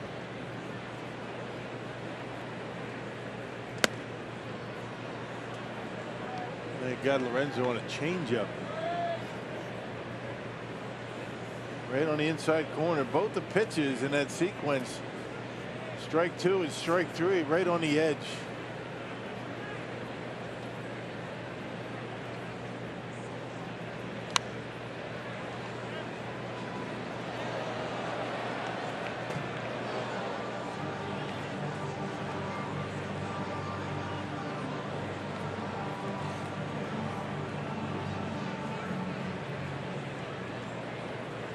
Peralta's got him down 1-2. Runner at first.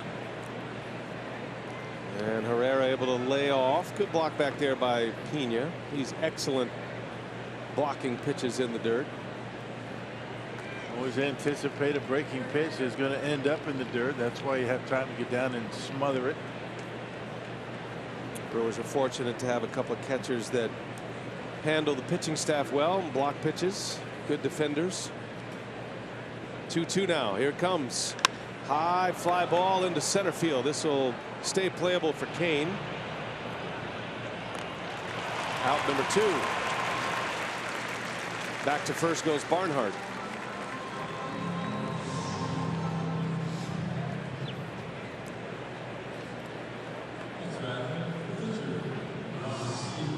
And it will be Robert Stevenson to hit for the Reds. So the pitcher will bat in this 5th. Peralta walked him in the 3rd inning. On the first pitch, the lazy fly ball to right. Yelich is there. And Freddy Peralta, 5 shutout innings, only 2 hits. As an RBI today, it's 2-0 Brewers. We go to the home 5th.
Brewers Community Foundation is once again featuring the 50-50 raffle at every home game. The sellers will be in bright orange polos, selling their $2 raffle tickets and hoping to make your day. So one winner per game will take home 50% of the day's proceeds, and the other 50% will support children and their families in greater Milwaukee and Wisconsin. And BA and Rock, one of our good friends from BCF, Joan, enters today, is celebrating her last day with the Brewers, 17 years with the organization. We want to thank Joan for all of her help. She's a big part of BCF and all the great work that they do. And Joan, best of luck in retirement. Enjoy it. Yeah, no question. She's a gem. Hate to lose Joan, and put in a lot of great years here with the Brewers. Excellent work. Good call, Sophia. I want to welcome Harry Merrifield to the ballpark as well. He and his wife Joan. Harry is 92, a World War II vet, and here at Miller Park enjoying this one today on a beautiful Wednesday afternoon. Great to have you, Harry. Thank you for your service. Mike Moustakas will lead off. First pitch breaking ball from Stevenson in there for a strike. Moustakas, Aguilar, and Shaw coming up. Yeah, there was a birthday that we forgot yesterday, and I know I'm going to hear about it. You know, Donnie Galloway, one of our security guys up here in the press box. Yep. His birthday yesterday. So, Don, I apologize for forgetting yesterday, but I wrote it down in the wrong page in the scorebook. It's see, that's what I do. If I have to remember something, I kind of count ahead. You know, okay, 5 games from now, I got to do that. So I miscounted. So happy birthday, Donnie. You know what? We were blinded by all those candles on that cake. Happy birthday, Donnie's. He's one of the best. Yep. He's in charge of that euchre detail, right? Not a scratch on him. No. Well, actually, there are a lot of scratches on him, but those are self-inflicted. Yeah, not because of the security guys, right? 1-2 to Moustakas.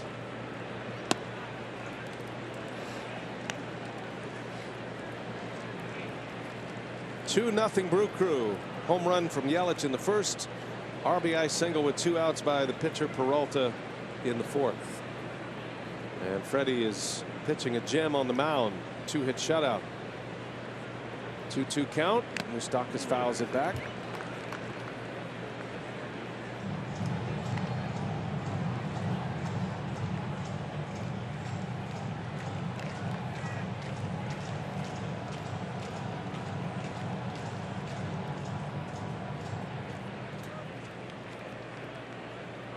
Moustakas 0 for 2, had a line out his first time up.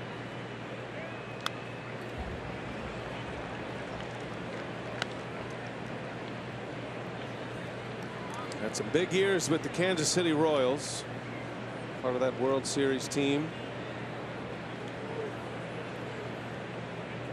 He was one of the guys that took on the challenge of trying to beat the shift one year. Big home run hitter, 38 homers last year in an all-star season in the American League. Right off the end of the bat, bounces off the glove, a race to the bag, and Moustakas is retired. Speaking of birthdays, we want to wish a happy birthday to Donna Anania, 75-year-old lifelong Braves and Brewers fan. And we wish you the best, Donna. She's got a little surgery coming up in a couple of days. Keeps score every pitch, every game from her home in Northern Illinois. Big Milwaukee baseball fan. And we're thinking about you, Donna, and wishing you the best. Here's Jesus Aguilar now with 1 away.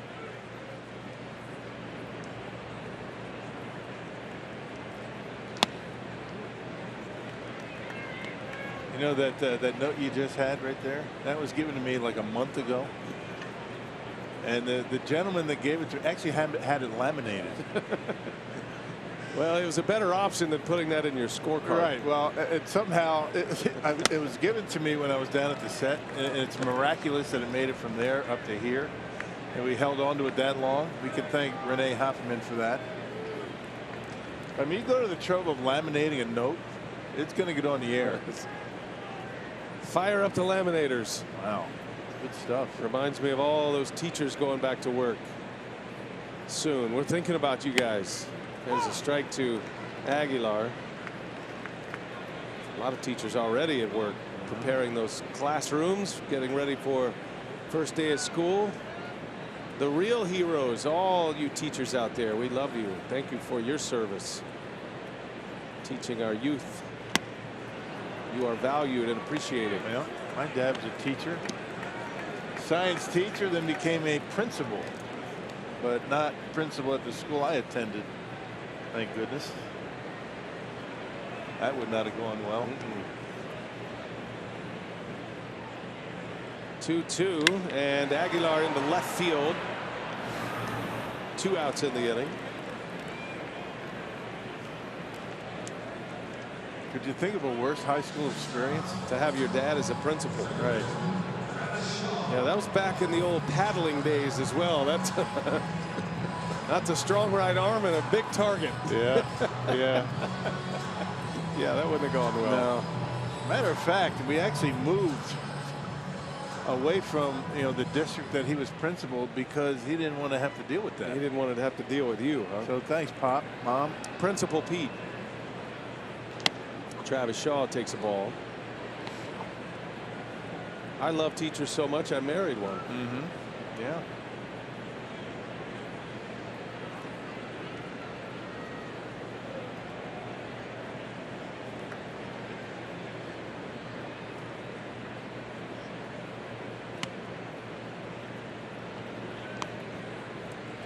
Travis looking for his first hit. Had an 8-pitch battle with Stevenson back in the second inning.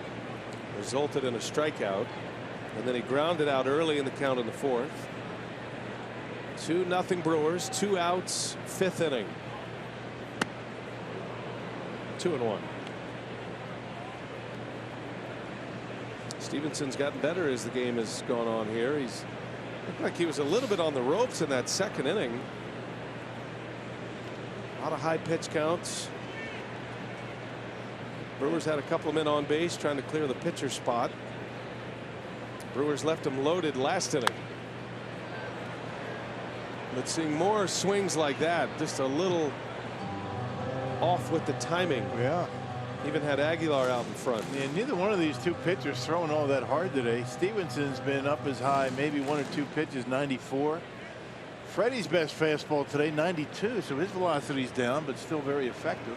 And 5 strikeouts for Peralta. 2-2 now. Count goes full.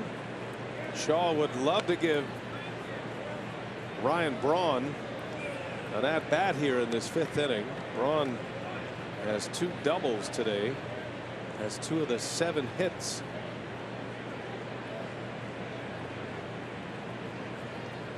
If Shaw can reach here with 2 outs, Braun would bat. 3-2 pitch. Wow, missed badly all the way to the screen. Shaw draws the walk, and Braun will hit in this 5th inning. Tried to get him to chase on an off-speed pitch, but barely made the dirt.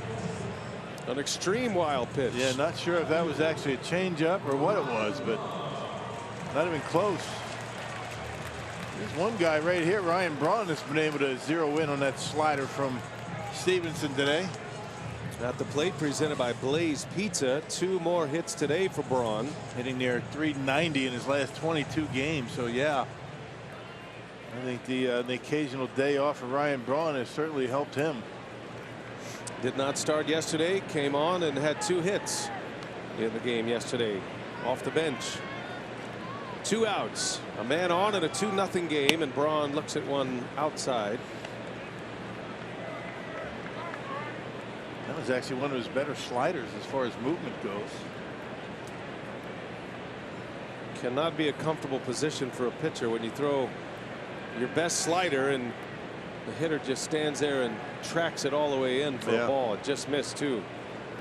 That's kind of the indication when Braun is locked in. A lot of hitters are like that, but especially Braun, watching him over the years, when he starts tracking pitches and gets zeroed in on his strike zone.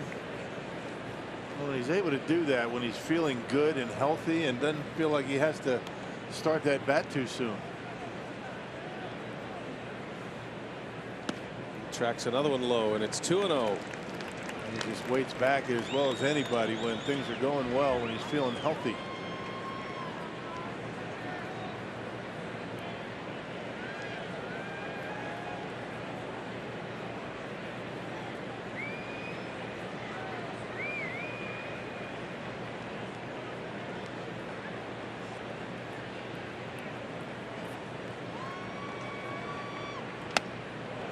Three balls, no strikes.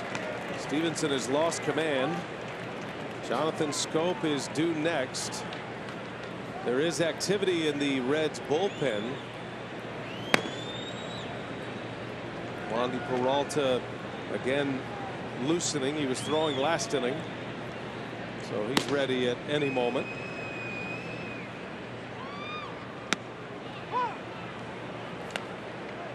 Braun didn't like that call.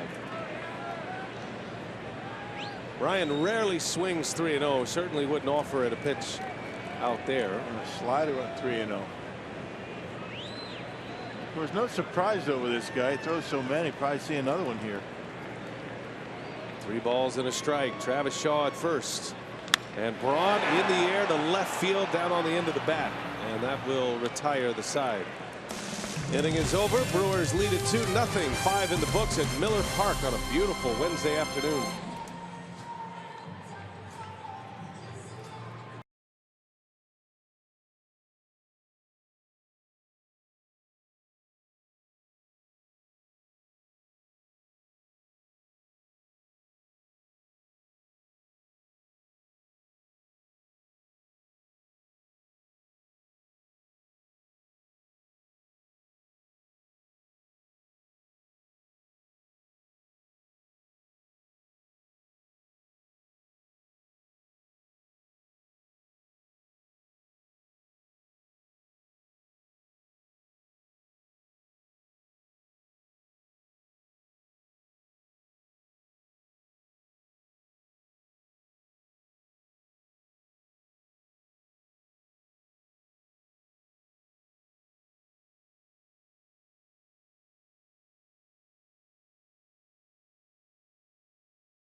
And I think the curveball effectiveness has helped the fastball today. It's really not throwing all that hard. Check out the velocities here. We're talking about 88 to 92 with the fastball, but it's all about that delivery, throwing strikes, working ahead in the count. And when you're able to work ahead in the count like he has for the most part today, you're going to get chases out of the zone, and that's what's been going on with Freddy Peralta. How about that graphic there? The miss percentage against fastballs. He's up there in some tall company with Scherzer and Sale and Verlander. The rookie Freddy Peralta getting a lot of swings and misses at that fastball. That's as good as it gets. Yeah. That's a list to be on.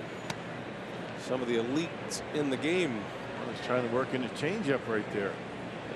Third time through the batting order for the Reds. Hamilton, Peraza, and Jeanette. 2-0 Brewers in the 6th. Peralta's pitch count is in good shape. Just 67 pitches.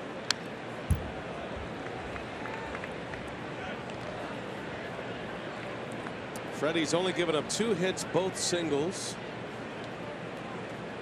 And a single off the bat of Peraza in the 4th, and a single by Barnhart last inning. Both of them led off innings, and Peralta able to strand them.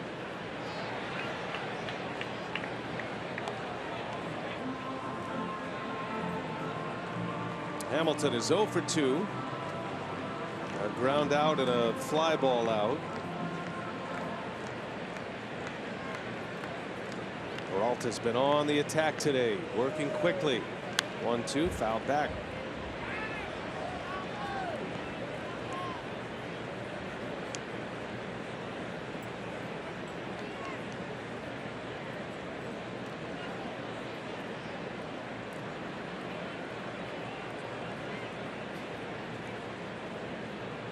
Got him. Strikeout for Peralta. Went with a curveball. And strikeout number 6 for Freddy. That's a good pitch to Billy Hamilton. As long as you get it down in the zone, you leave it up, you're doing him a favor. You put it right where this one ends up. Man, pretty good pitch. That is maybe the best curveball he's had in a while. The one he's throwing today. Well, at 15, 16 miles an hour off his fastball, too. It's a good change of pace pitch. He's got it all rolling today. Yeah, good rotation, good release point, going straight down and been effective. One of the 2 hits turned in by Peraza. That shortstop had a single in the 4th. He stole a base, but Peralta left him stranded at second base in that inning. It's the only base runner that has reached second today for Cincinnati. Peralta has not had to pitch out of the stretch often, especially through those first 3 innings. No balls, 2 strikes. 1 and 2. There's a little bit of cut to that fastball. That's what every now and adds again to it. Every now and again, you got a little bit of a cut. He's got the 4-seamer to go with it. I don't know if he does it by design or it's just the way he lets it go. How he releases the pitch. Right back up to the box. Got to hurry. And Peralta's throw is late. Peraza is very fast. Kind of knocked him back on his heels. That's going to go as an infield hit.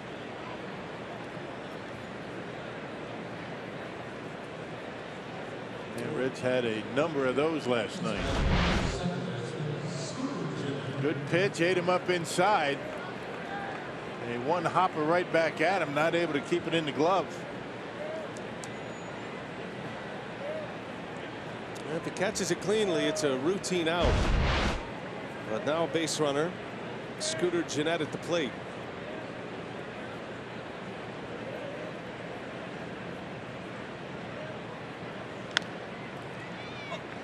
Gennett hit his 19th home run of the year last night in the 9th inning.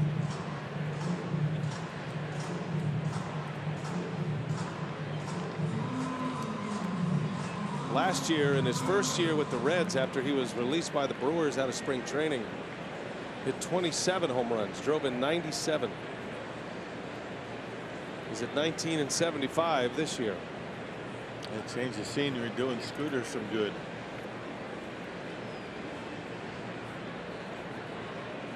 I think a wake-up call too, right? Yeah.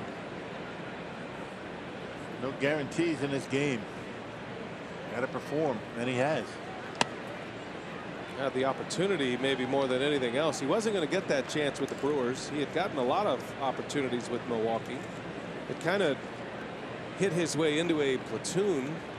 Struggled against lefties, good against right-handers. Even back when he first came up in a platoon with Ricky Weeks.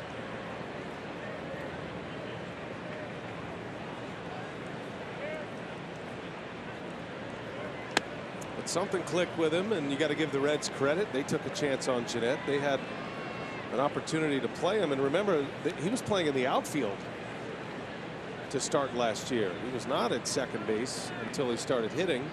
Had that 4-homer game early in the season last year, and ultimately became their everyday second baseman. He played third, left, right. Even pitched in a game last year. And even now, you know, he has that sore shoulder. I mean, second base is pretty much the only place he can play at this point. There was some talk that he might get an inning or a game here or there at first with Votto out. Votto's supposed to be back maybe as early as Sunday.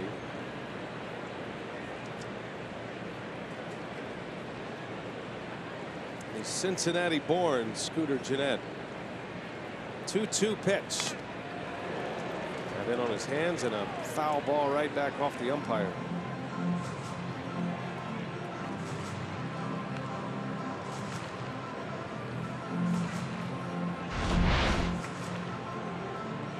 Yeah, good pitch up and in. Got him right on the mast and off the shoulder. Manny Pena's showing some concern. That'll bode well when he gets in that bat. It's a great look there. Scooter Gennett showing zero concern for the umpire. Manny Pena right there with him. You okay? Make sure you call that next pitch a strike. Here's a 2-2. Gennett hanging tough.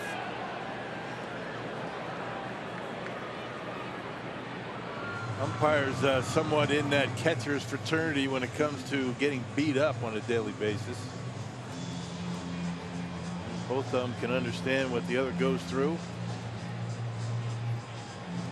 Ryan Addison marking down a mound visit. Manny Pena has chosen those visits wisely and feeling like this is the time for one here with a dangerous hitter at the plate. Now, umpires expect to get drilled when they're behind home plate, but Hunter Wendelstedt got drilled umpiring second base yesterday. Yeah, he did. Yeah, that hurt the Brewers. Another 2-2 pitch coming to Gennett. And a bouncing ball foul. Gennett's going to be a free agent at season's end. He set himself up for a nice payday.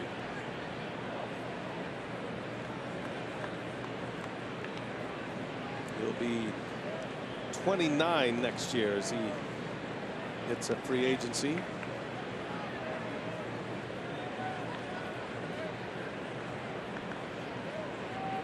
Pitch number 8 of the at bat. Still a 2-2 count with 1 out. Runner at first, Peraza. And Gennett fouls another one off. Yep, 91. Fastball away from him. And the more he sees, the better he's probably going to get a swing at one of those fastballs. It's been a long at bat. This will be the 9th pitch of the at bat. Peralta had a 10-pitch first inning today, retiring the side in order in 10 pitches.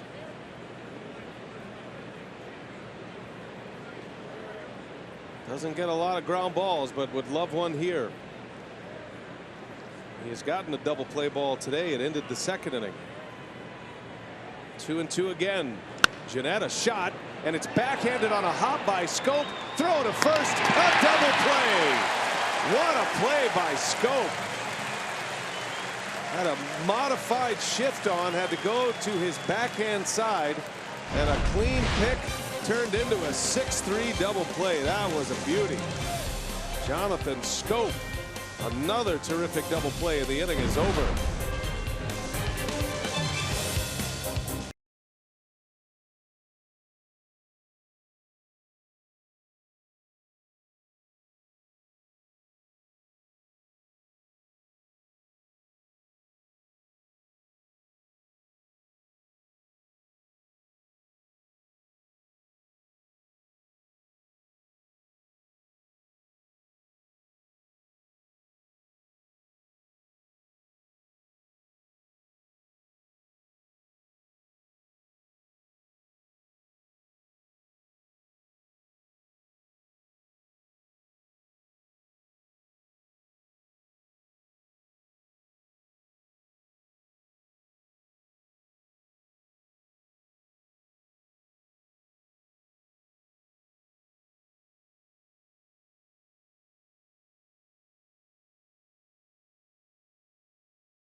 Catch all the must-see action with MLB.TV Premium, now available for a low price of $49.99, accessible on over 400 different devices. MLB.TV Premium offers HD streams of all out-of-market games. Learn more at MLB.TV.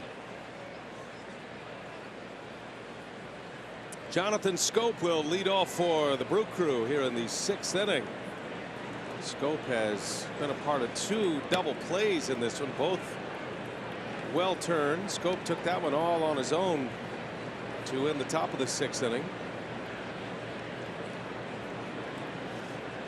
Schoop is 0 for 2. Fielder's choice and a strikeout. Brewers at the bottom of their order with Stevenson on the mound.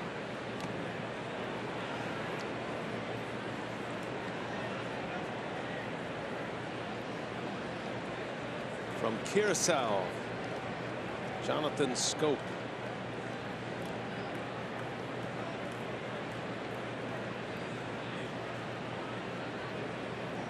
He and Jurickson Profar, big leaguer with the Rangers, were both teammates on that Little League World Series team. Schoop with a base hit to right. Might have broke his bat, but a single to right field to get the inning started. I know Schoop has fond memories of that Little League World Series and playing with Team Curacao, and a lot of fun Little League World Series going on right now. Well, a little jam shot, fastball from Stevenson, and Schoop able to fight it off into right field. So good speed to lead off the 7th inning or 6th inning.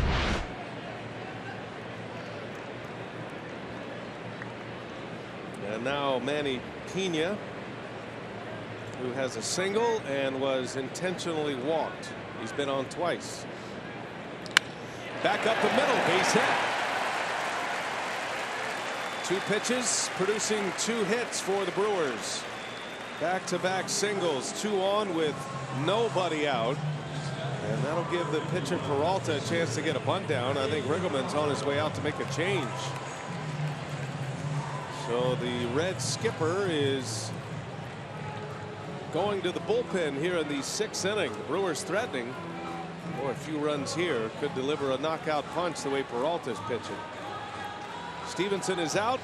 Juan De Peralta is in. We'll have a Peralta v. Peralta matchup in a moment.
Device with Fox Sports Go. Download the app. Take Fox Sports Wisconsin and Brewers baseball with you wherever you go. New pitcher is Juan De Peralta. He'll face Freddy Peralta as the Brewers have 2 on and nobody out. Close the book on Stevenson with 5+ innings. Can't close it quite yet. 2 runners still his responsibility. Well, he got through 5+. Did Stevenson. Not a bad start after only lasting inning and 2/3. His last time out. Juan De Peralta, his 2nd appearance in this series. We saw him on Monday. He 2/3 of an inning, gave up a hit. Only threw 9 pitches. He's got the pitcher up and then top of the order. Freddy Peralta likely up there to bunt, coming off his first major league hit. His last time up had an RBI single that made it 2-0. And gets the bunt down. It's a good one.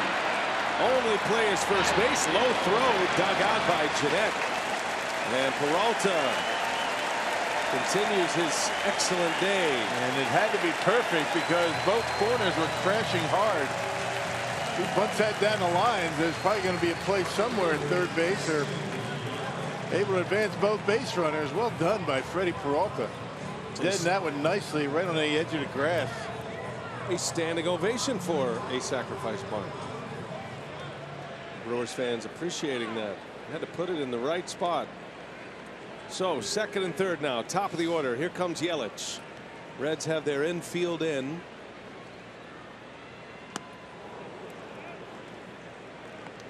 Yelich in the first inning.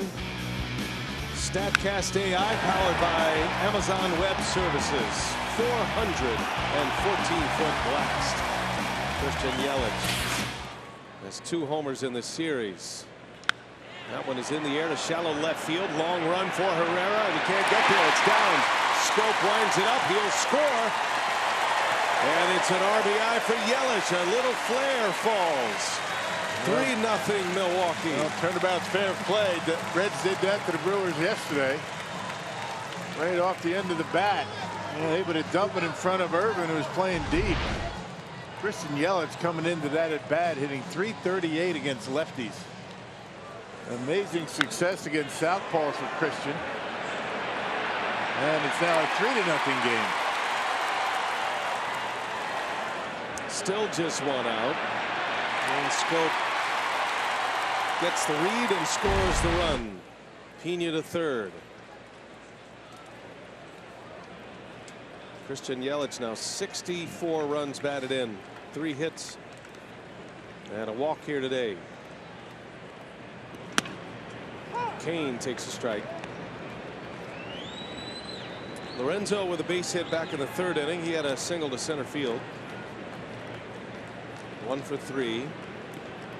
He struck out with the bases loaded last time up. Chance for some redemption here. Brewers have 10 hits. Had 13 hits last night.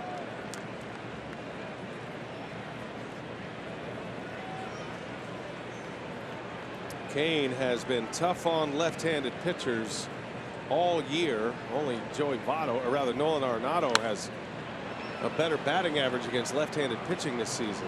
And Lorenzo, 385. Yeah, amazing. So Yelich and Kane have made life difficult for left-hander pitchers this year.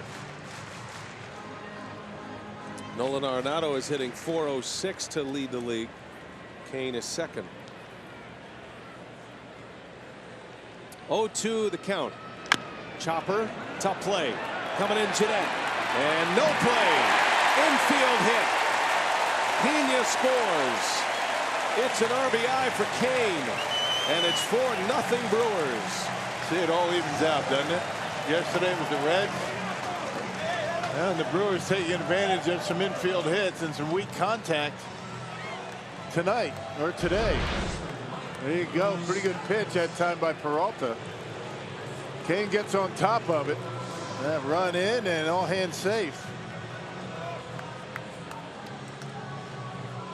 This feels a lot like the third inning for the Reds last night. Brewers have 2 in. Still just 1 out. Now it's first and second for Mike Moustakas.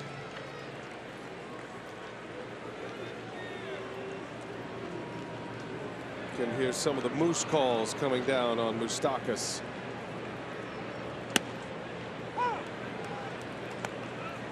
A ballpark tailor-made for Mike Moustakas with that short porch down the right field line. A pull hitter, pull power. Moustakas still looking for his first hit of the series. He is 0 for 12 in this series. Had a good road trip. He drove in 6 runs on the 3-city trip through Atlanta, Chicago, and St. Louis. Had 9 hits, hit for a .321 average.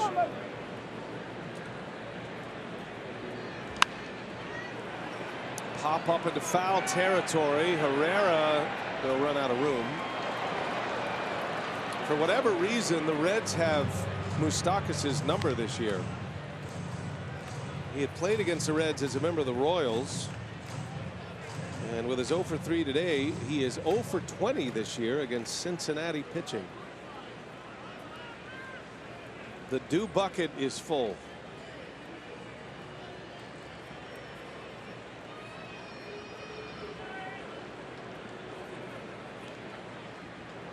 Speed on the bases. 2 on, 1 out. 2-2 now.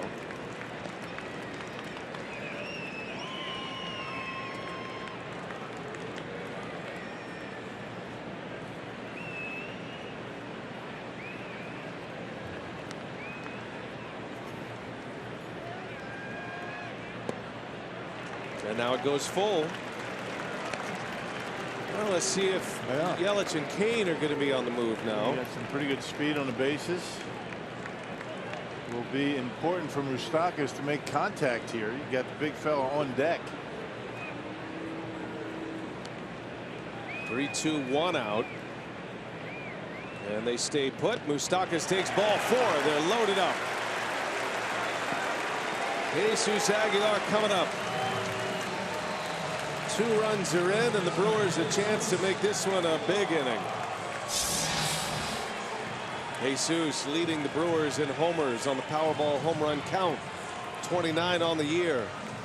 Shaw's hit 3 homers in his last 4 days. He is due up next.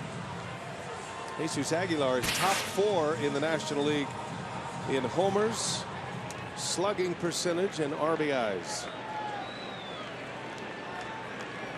Second in ribbies with 90. He could take the lead in that category with a base hit here. Brewers showing real good patience today. And good at bat by Moustakas. A couple of off-speed pitches that out of the zone that he didn't bite on.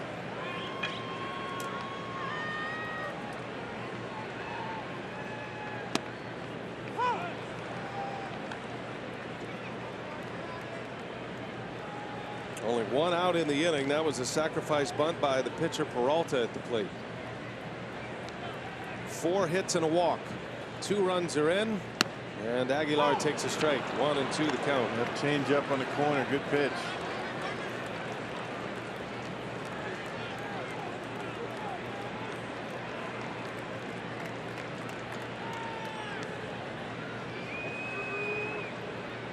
One and 2. And Aguilar, a foul tip, just got a piece, went back to that same spot.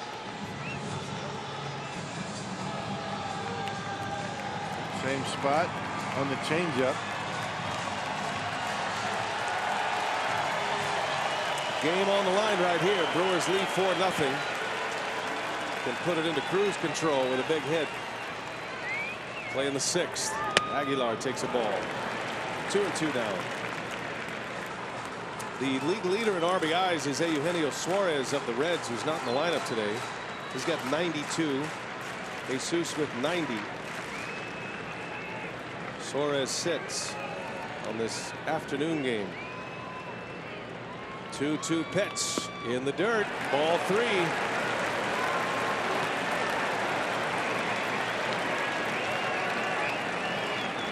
A pitch of action.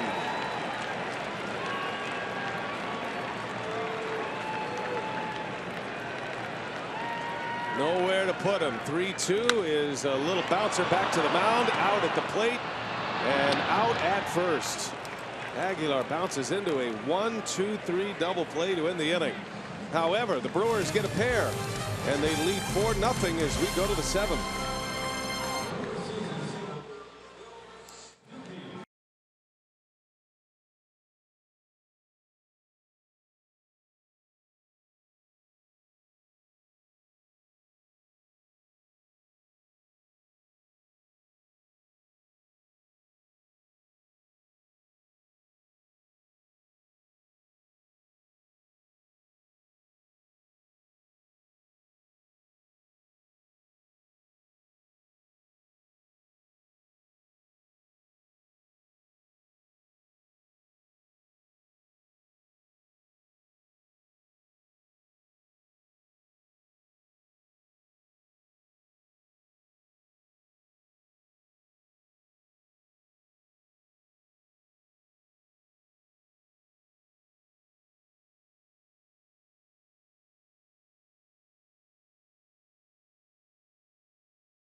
the Reds, and today's time of the game winner.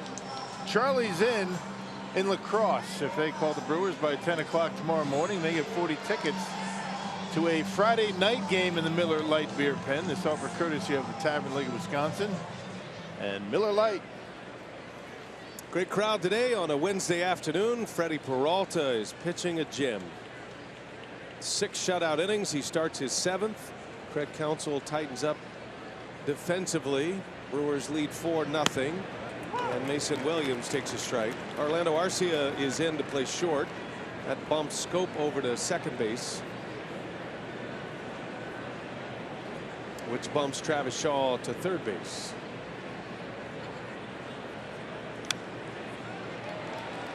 Brewers still have Braun, Kane, and Yelich in the outfield.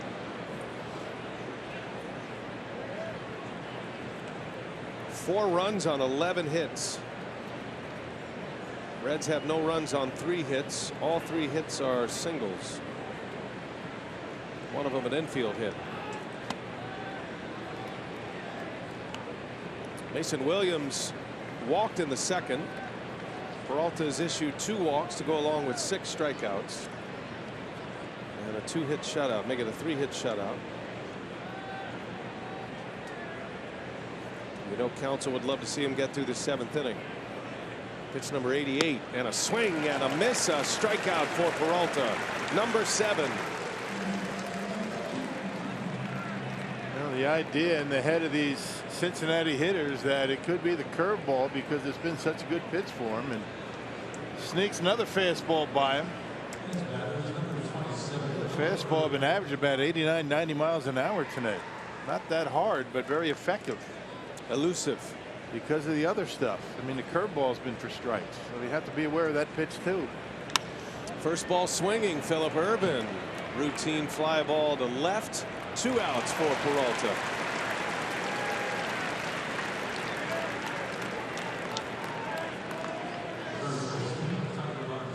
Cincinnati is headed to Chicago after the game today. They'll start a series with the Cubs tomorrow. Be a lot of Reds fans here in Milwaukee starting tomorrow. Taylor Williams getting loose. That is a 4-game series at Wrigley starting tomorrow with the Reds and the Cubs. Cubs are in the middle of a stretch where they're playing 23 games in 23 days.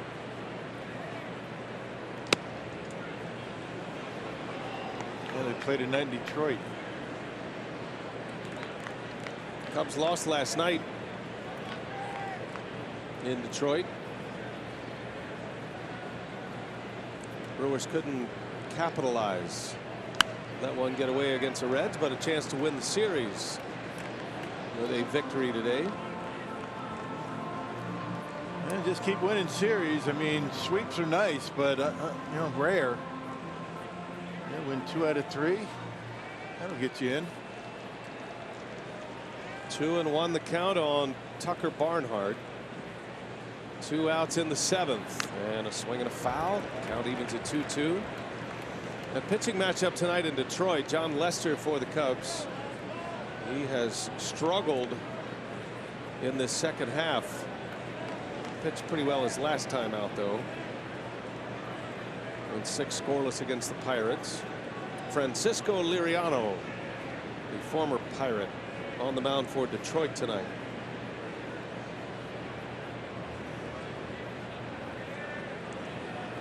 Two-two pitch. Count is full now.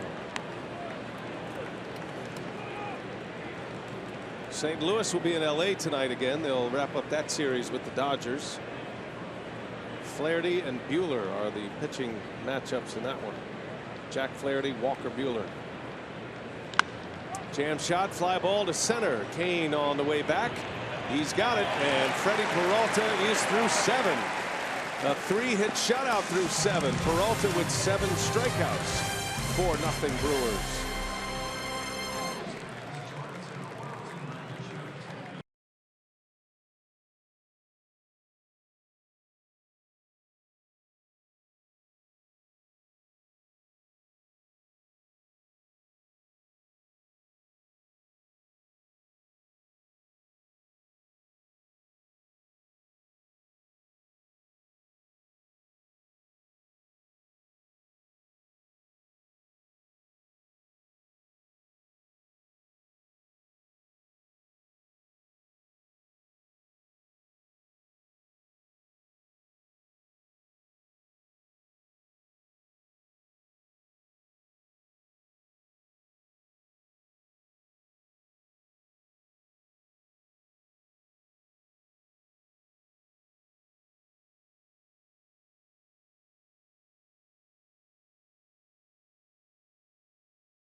inning. It was a Christian Yelich homer. That was the first batter of the game for the Brewers. A leadoff bomb for Yelich, his 21st of the year. And then Freddy Peralta, they intentionally walked Pena to get to him with 2 outs. He delivered with his first major league hit, RBI single, and he has been terrific on the mound. 7 innings of shutout ball, 3 hits, 7 punch outs, just 95 pitches. And in front of 33,000 today at Miller Park. Freddy Peralta looks like he's coming back out for the 8th. Why wouldn't he? Here's Travis Shaw now. Travis will lead off in the 7th inning, trying to add to a 4-0 lead. Shaw, Braun, and Scope coming up.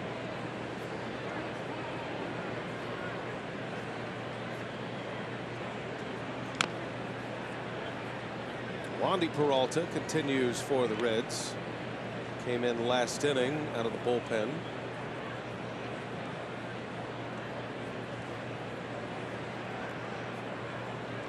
The Brewers will take tomorrow off, and then the Pirates are in Friday.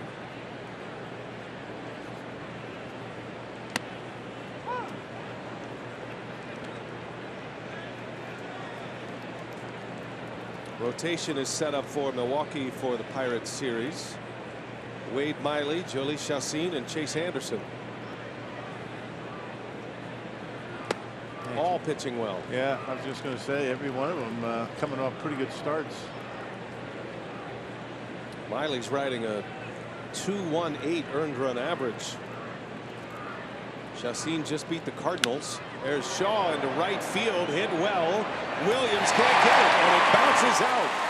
Ground rule double, Travis Shaw. Yeah, the at-bats against lefties have become much better for Travis. He got off to a real slow start this year, but lately, last couple of weeks, last 3 weeks, they're starting to drive some pitches against lefties. Hit a grand slam against a lefty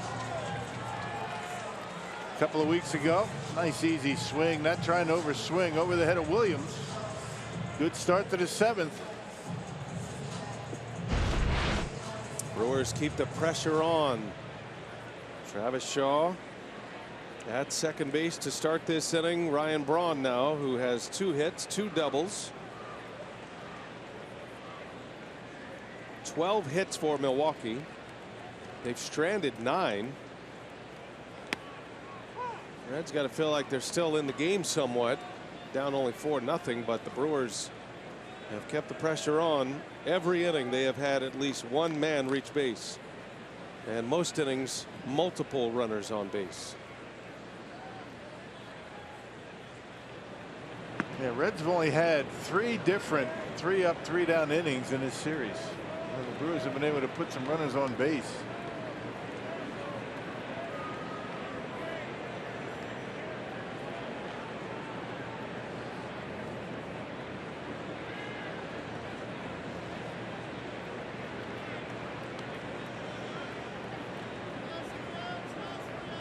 Braun hits it sharply, and it's in and out of the glove of Jeanette. Recovers and throws him out. Well, that one ate him up. That was a bullet off the bat of Ryan Braun. Might have been the hardest hit ball all day. That'll go as a 4-3 putout.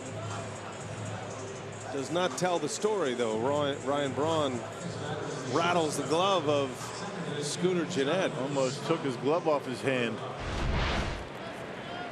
Played him perfectly. Scooter was thinking about a double play there. He was thinking catch and throw to second to get Shaw.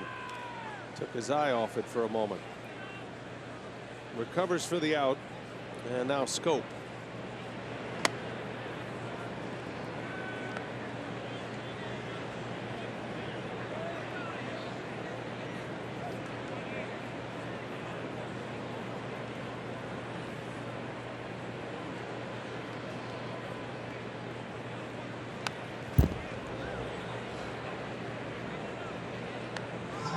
Scope had a hit his last time up. He singled to right. That started the rally.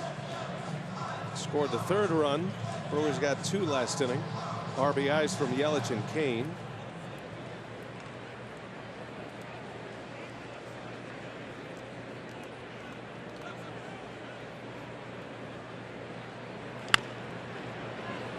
hits the seam over at third, and played well by Herrera for the out. 2 outs now. Shaw still at second base. They're probably going to see them intentionally walk Manny Pena again. And depending on what the Brewers elect to do, do they send Freddy Peralta on the on-deck circle? Maybe a pinch hitter. Taylor Williams has started to throw again in the Brewers bullpen. Man, Hernan Perez coming out. So it looks like that might be it for Peralta, with Williams throwing. Thought we might see Freddie come back out for the 8th. He's got the bottom of the order due up.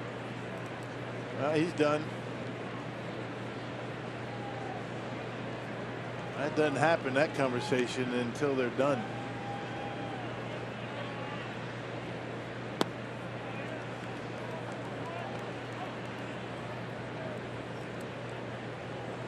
Excellent performance by Peralta. One of his best of the year. Did have that 7-inning 1-hit game against Kansas City. 7 innings is his longest outing as a big leaguer. Pena pops this one up. Jeanette's back, and that will retire the side. A leadoff double left stranded at second. 4-0 Brewers. We go to the 8th inning. Reds are coming up.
Is in our Badger Mutual pitches of the game. Badger Mutual Insurance.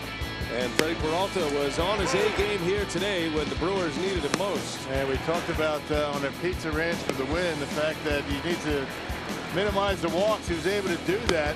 Effective with the fastball, although not big velocity today. We're talking about 88 to 91 miles an hour for Peralta, but the big pitch for him was the curveball. He's able to throw that one for strikes. He was able to get outs with that pitch.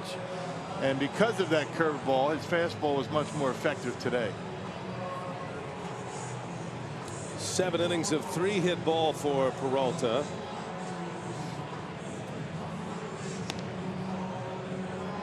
And Taylor Williams on for the 46th time. We saw him in last night's ball game. He started the 9th inning, got the first 2 out, was removed, and well, here he is again today in the 8th inning.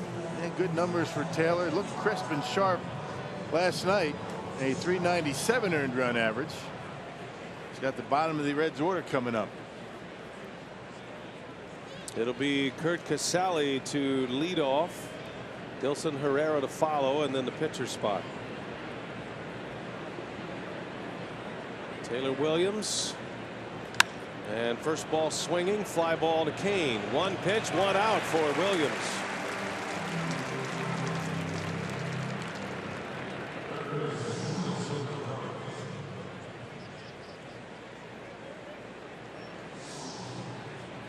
Here is Herrera now. It's going to be a much different looking Reds team when the Brewers see them next week in Cincinnati. They'll have Votto back. We'll see Suarez in the lineup. Reds are hopeful to get Joey Votto back on Sunday. He was hit in the knee by a pitched ball a couple of weeks ago and tried to play through it. Ended up having to go on the 10-day disabled list. It's a big bat the Brewers did not have to deal with here in Milwaukee, but they'll certainly see enough of Votto next week in Cincinnati. Quickly 0-2 on Herrera.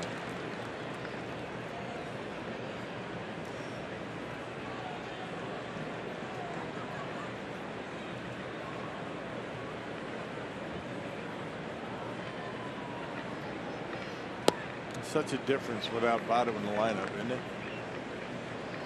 This doesn't have the same look, same feel. Every time you face the Reds, you always have to be aware of where Joey Votto is in the batting order, when he's coming up. A difference maker for sure.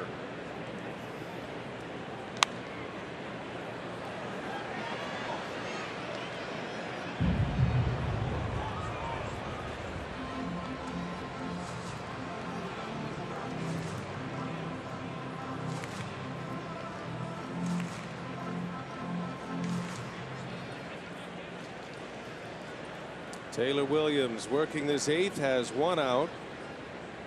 He's got Herrera in a 1-2 count.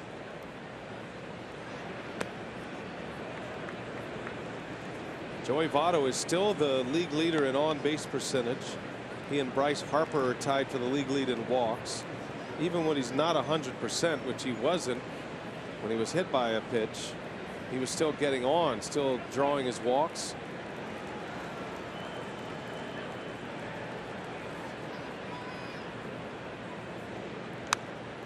It's been 4 years since he was on the disabled list. Yeah, he's a gamer. He plays every day. That was the only way the Reds could get him out of the lineup. They wanted to sit him for a few days. He refused. He wanted to play, and they finally decided to put him on the DL, so he had no choice.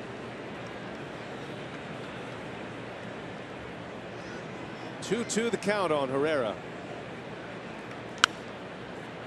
Little flare, long way to go. That's going to fall, a base hit. And Herrera is aboard with a single.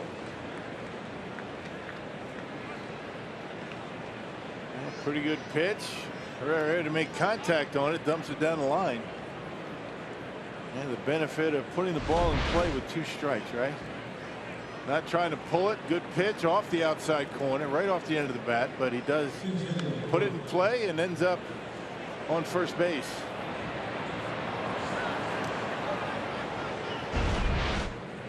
So Herrera with a 1-out single, and Jim Riggleman's going to bring on Preston Tucker to pinch hit. Williams can get the ground ball. Everything is down usually, has that sharp slider.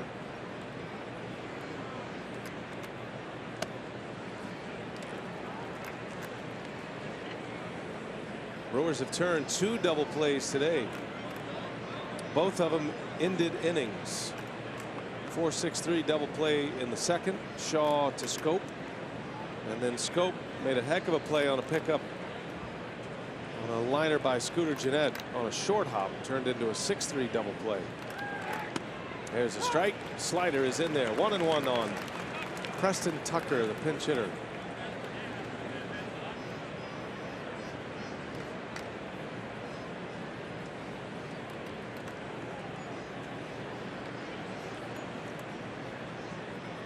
First reliever used by Counsell today, Taylor Williams, after 2/3 of an inning last night.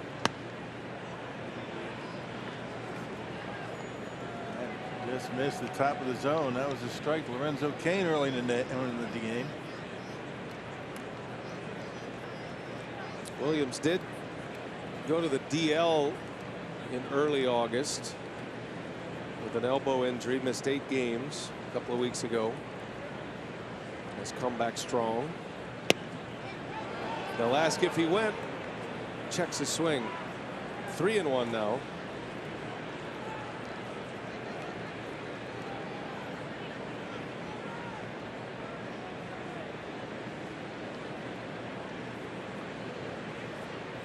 Top of the order is due next. Got a 4-0 lead. Got to be aggressive here. Shift is on for Tucker. And Williams loses him. 2 on with 1 out. Suddenly the Reds are mounting a threat again. Yeah, bottom of the order, 8 and 9, able to reach. And it'll be Billy Hamilton now. Great counsel saying just one day, make it easy. Jeremy Jeffress starting to throw. Dan Jennings, the left-hander, getting loose. I'm sure Dan Jennings is eager to get back on the mound. He's probably getting ready for Jeanette if it comes to that. He'd like to have another crack at Scooter Jeanette. I think he would. Jeanette hit the home run off Jennings last night in a tie game to give the Reds the lead in the 9th. Of course, if Jeremy comes in before him, he's not going to get that opportunity. It's going to be Jeffress hitting. 4-0 Brewers. The Reds have 2 on with 1 away. And the speedster Billy Hamilton at the plate.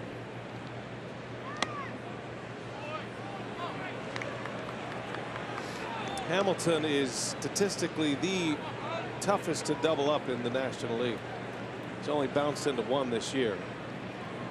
He's really not a ground ball hitter. Hits a lot of fly balls, strikes out a lot. There's a strike.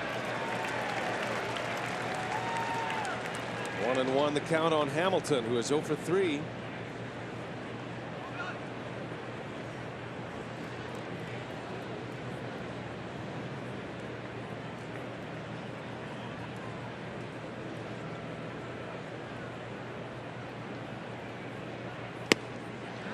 One and 2 now. Yeah, 2 perfect pitches. That's why Hamilton took him. Now be careful with the slider. If you're going to throw the slider, get it down and in. You don't want to spin it up there and hang it. You're doing this guy a favor by throwing that. Brewers attacked him up and away with the fastball yesterday. Williams goes right back to the spot. Little flare in the left's going to fall for a base hit. Now they're loaded, and now the Brewers are in trouble.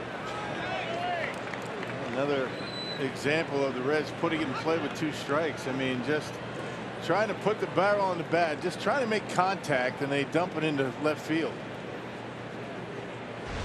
And we saw that with Herrera. Dumps one down the line. Good pitch by Williams. Hamilton just gets the bat on it. A little flare in the left. I think we set a record for flares in this series. Brewers have had a few today themselves. Yeah. Well, it's on now. It's 4-0, but the Reds have the tying run at the plate, and the hot-hitting Jose Peraza, who's 2 out of 3 today.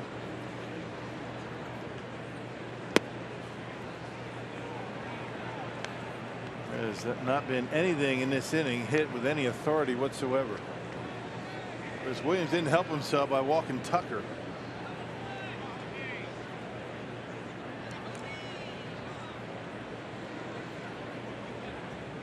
One away. Brewers set up to turn 2. Remember, Arcia just came in. And it's 1-1 on Peraza. Peraza has grounded into 11 double plays this year. He is very fast, but does hit the ball on the ground.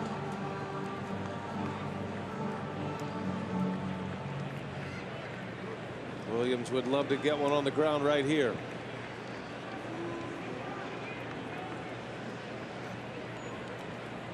A ball and a strike. Big pitch coming for Williams. And a little flare foul. 1-2 now.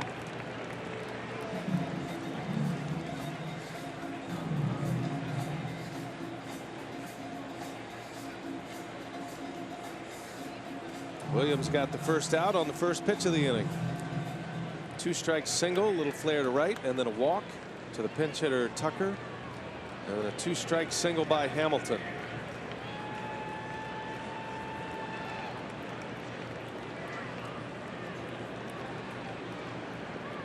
Another 2-strike count. Popped him up. Right up the pipe. Kane is coming in. The runner at third. Herrera is going to hold up. And the second out. Good work by Williams. A big out with a hot hitter. Yeah. Two Right. gone now. He put it on the barrel. He hit the barrel on it, but popped it up. Well, it is almost the identical scenario. And here he comes. Here comes Craig Counsell. Man, you talk about a bold move. Who's it going to be, Jennings or Jeffress? He's going for the double switch, so that would probably indicate it's Jeffress, right? Yeah. Let him try to get the last 4 outs. I think that looking for Jeremy to get this out, maybe pitch the 9th. All right, so at Jeffress it is a double switch, and Craig Counsell will be asking Jeffress to go the last inning and a third. It is a save situation. Williams is out. The bases are loaded. 2 gone in the 8th.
Run hit a key home run last night in the 9th to give the Reds the lead, and here he is once again, Scooter Gennett. He'll face Jeremy Jeffress.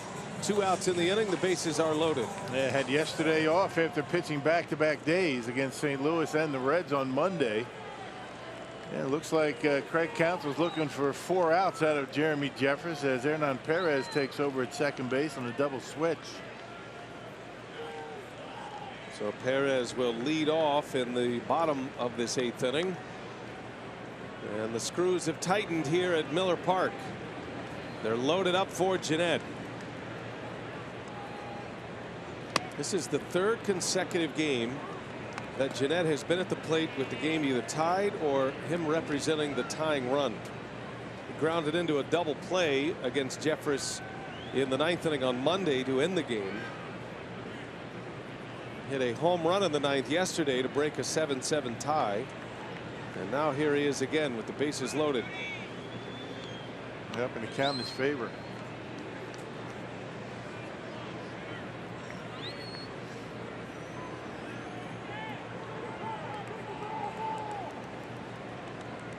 A ball and no strikes. Gennett in the air to left field. Braun is there. It is playable, and the inning is over. And a major wipe of the brow as Jeremy Jeffress comes up big once again. The Reds strand him loaded.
of the 8th inning. A 4-0 advantage for Milwaukee right now. Trying to take a series.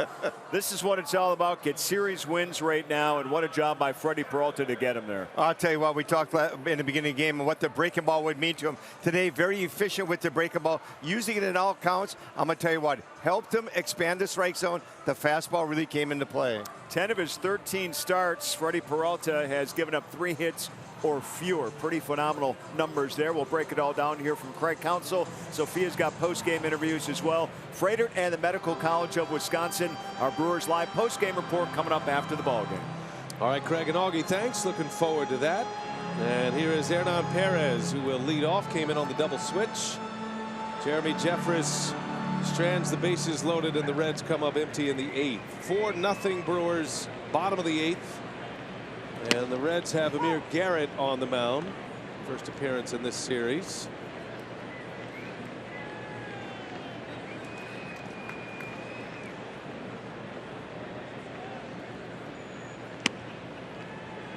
Perez, and then back to the top of the order, Yelich and Kane. Yelich has had a great day today. 3 hits, including a homer. He's a triple shy of the cycle. 3 hits and a walk today for Yelich. Another terrific job by Jeffress, retiring Scooter Gennett. Gennett now 0 for 5 in his career against Jeremy Jeffress, and 0 for 2 in this series in clutch situations.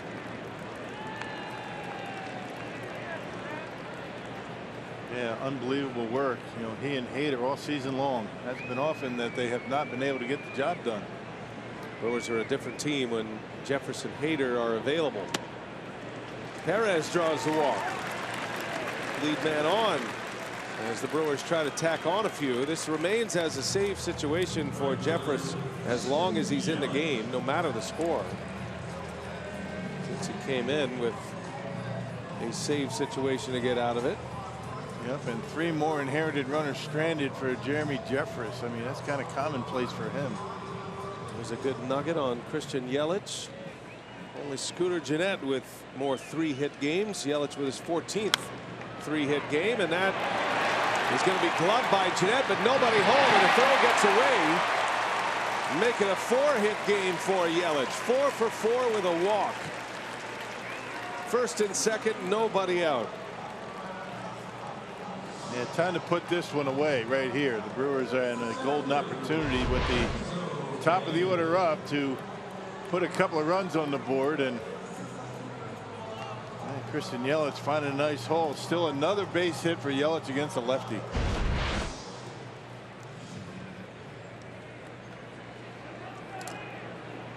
Had a single and an RBI against the left-hander Peralta in the 6th inning. 2 on, nobody out. Lorenzo Cain at the plate. And a base hit to left. Perez will stop at third. Sensing a big inning. Bases are loaded with nobody out. A walk and 2 hits.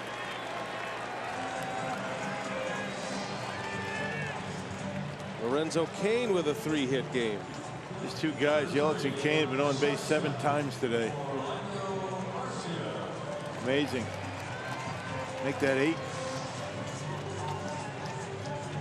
That's right, 8 times. The walk by Yelich. He's been on all 5 times. Wow. And now it is Arcia batting for the first time. Came in on the double switch.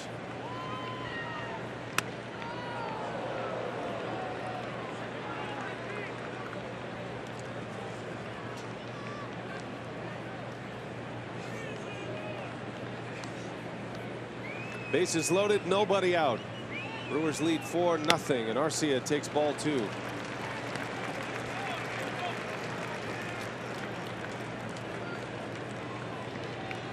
Arcia had a couple of hits yesterday. Got the start at shortstop yesterday with Junior Guerra on the mound. 2-1.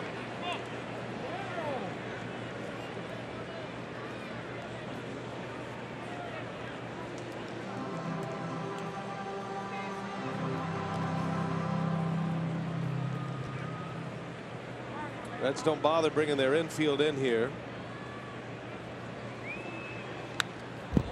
Ball on the ground. They're going to take a shot at turning a double play. Down the corners, probably go home to first. Up the middle, going to turn the conventional double play. Reds got a 1-2-3 double play off the bat of Aguilar in a bases loaded 1-out situation. That was in the 6th. 4 runs on the board for Milwaukee, 14 hits today. And Arcia strikes out. Out number 1.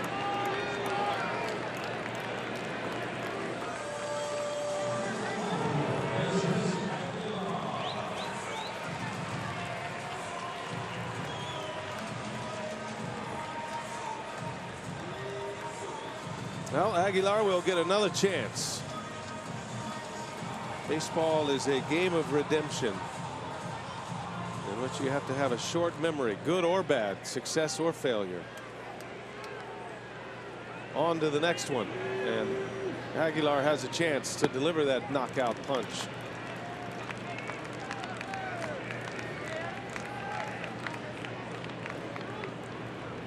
.90 RBIs. He's 2 away from tying Eugenio Suarez for the league lead. Back up the middle. Jeanette backhands it. Flip to the bag out there. And a double play to end the inning. Well, the Brewers do have 4 on the board. They have squandered some opportunities, but now Jeffress trying to close it out.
Been a good bounce back for the Brewers today. They have 3 outs to get. They lead 4-0. We go to the 9th. Jeremy Jeffress, who came on to get the last out of the 8th, still operating in a save situation here, and he'll face Mason Williams to start the inning. Williams, Irvin, and Barnhart coming up. Jeffress retired Scooter Gennett with the bases loaded in the 8th. And while the Brewers have stranded 12 on base today, and pitching has been terrific. Freddy Peralta, Taylor Williams, Jeremy Jeffress, all combining on a shutout through 8. Yeah, and Jeremy looking for save number 6. Freddy Peralta did the heavy lifting there with 7 shutout innings, only 3 hits allowed. He struck out 7.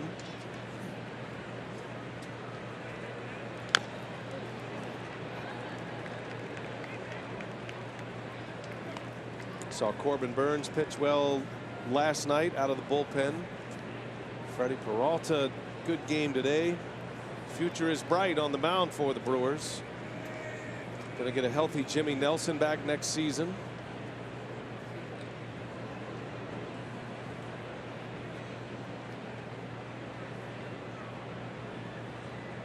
Oh, 0-2 the count. And he misses high. 1-2 now.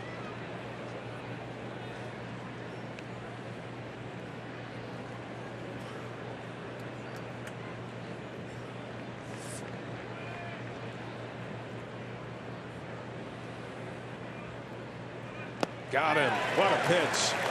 That split change of Jeremy Jeffress, and Williams is out. Actually, may have been the curveball, huh? Yeah, curveball got him to chase the pitch down in the dirt. 82 miles an hour. The split changed about 90 to 91. Yeah, good pick on the backhand by Manny. Always important to get that leadoff hitter. First strikeout for Jeffress. He's thrown 7 pitches. He has 2 outs. And 1 out here in the 9th. Here's Phillip Ervin now. A little half swing. He goes. Another curve.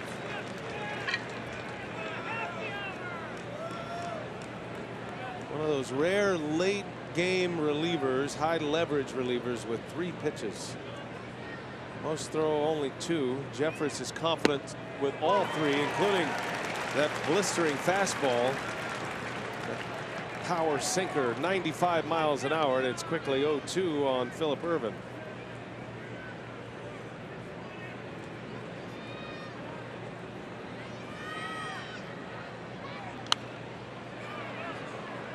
It's amazing how much Jeremy Jeffress can throw. He's thrown now in 3 of the last 4 days. 2 times multiple innings, and still has that big fastball. Still throwing hard. Yeah, went 2 innings on Sunday, pitched an inning Monday. He said yesterday he was available, although counsel didn't use him. And I think every day Jeffress says he's available. So he had the day off yesterday. He's going to come back today and try to go an inning and a third.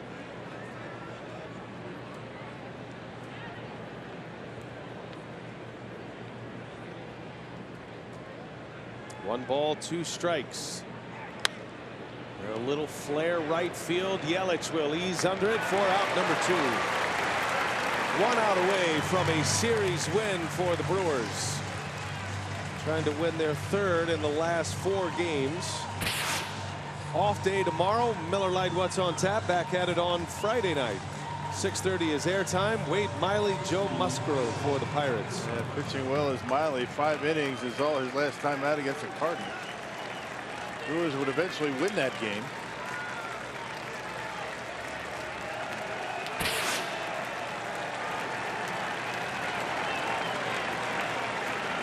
Two outs. Here is Barnhart. 33,000 today at Miller Park on a Wednesday afternoon. Expecting big crowds, near sellouts this weekend against the Pirates. Make plans to join us. Still tickets available, but they're going fast. It's the place to be right now. Pennant race in Milwaukee again. Jeffress in a 1-1 count on Barnhart.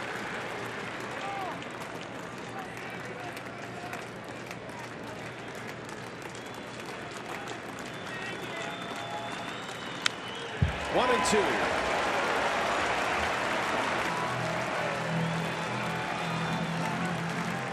It would be save number 6 for Jeremy Jeffress. It would be win number 6 for Freddy Peralta.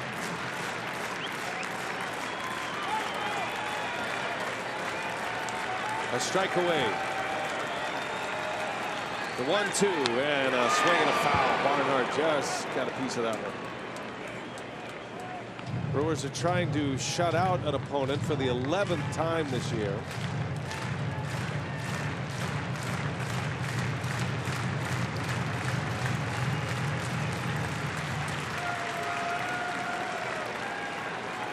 And can do a little scoreboard watching tonight. With the Cubs and the Cardinals both on the schedule this evening. Barnhart fouls another one off. And not going down easy. This guy's always been a tough out against Milwaukee. Making Jeffers work.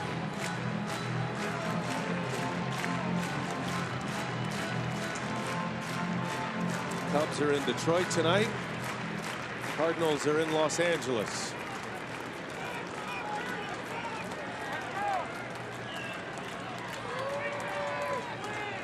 One ball, two strikes. Do it again. Another foul.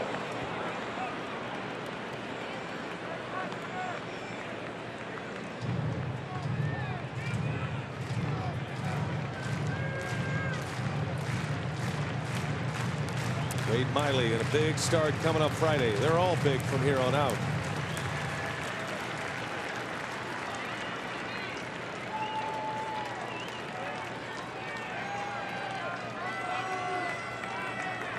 Jeffers trying to put him away to end this game. Another 1-2 pitch and another foul ball.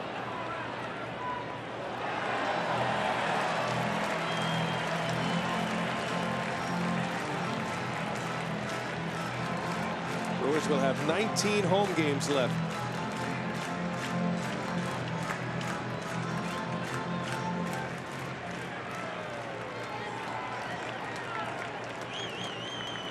This will be pitch number 8. In the air, right field. Yelich is there. And the Brewers win. Jeremy Jeffress gets the final 4 outs.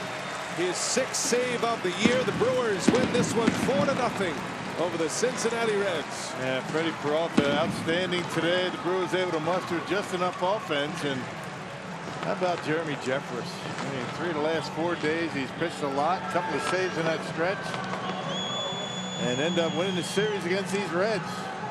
Brewers go to 71-58 and a chance to climb the standings. Watching the Cubs tonight and the Cardinals as well. Time for Brewers Live. Let's check in with Craig Kashawn down in Nelly's Corner. All right, BA, impressive day at the plate for Christian Yelich. Impressive on the mound for Freddy Peralta. We'll talk about a series win. Get you set for the Pirates coming to town this weekend. Hear from Craig Counsell. Post-game reaction all on the way. Coming up next on Brewers Live.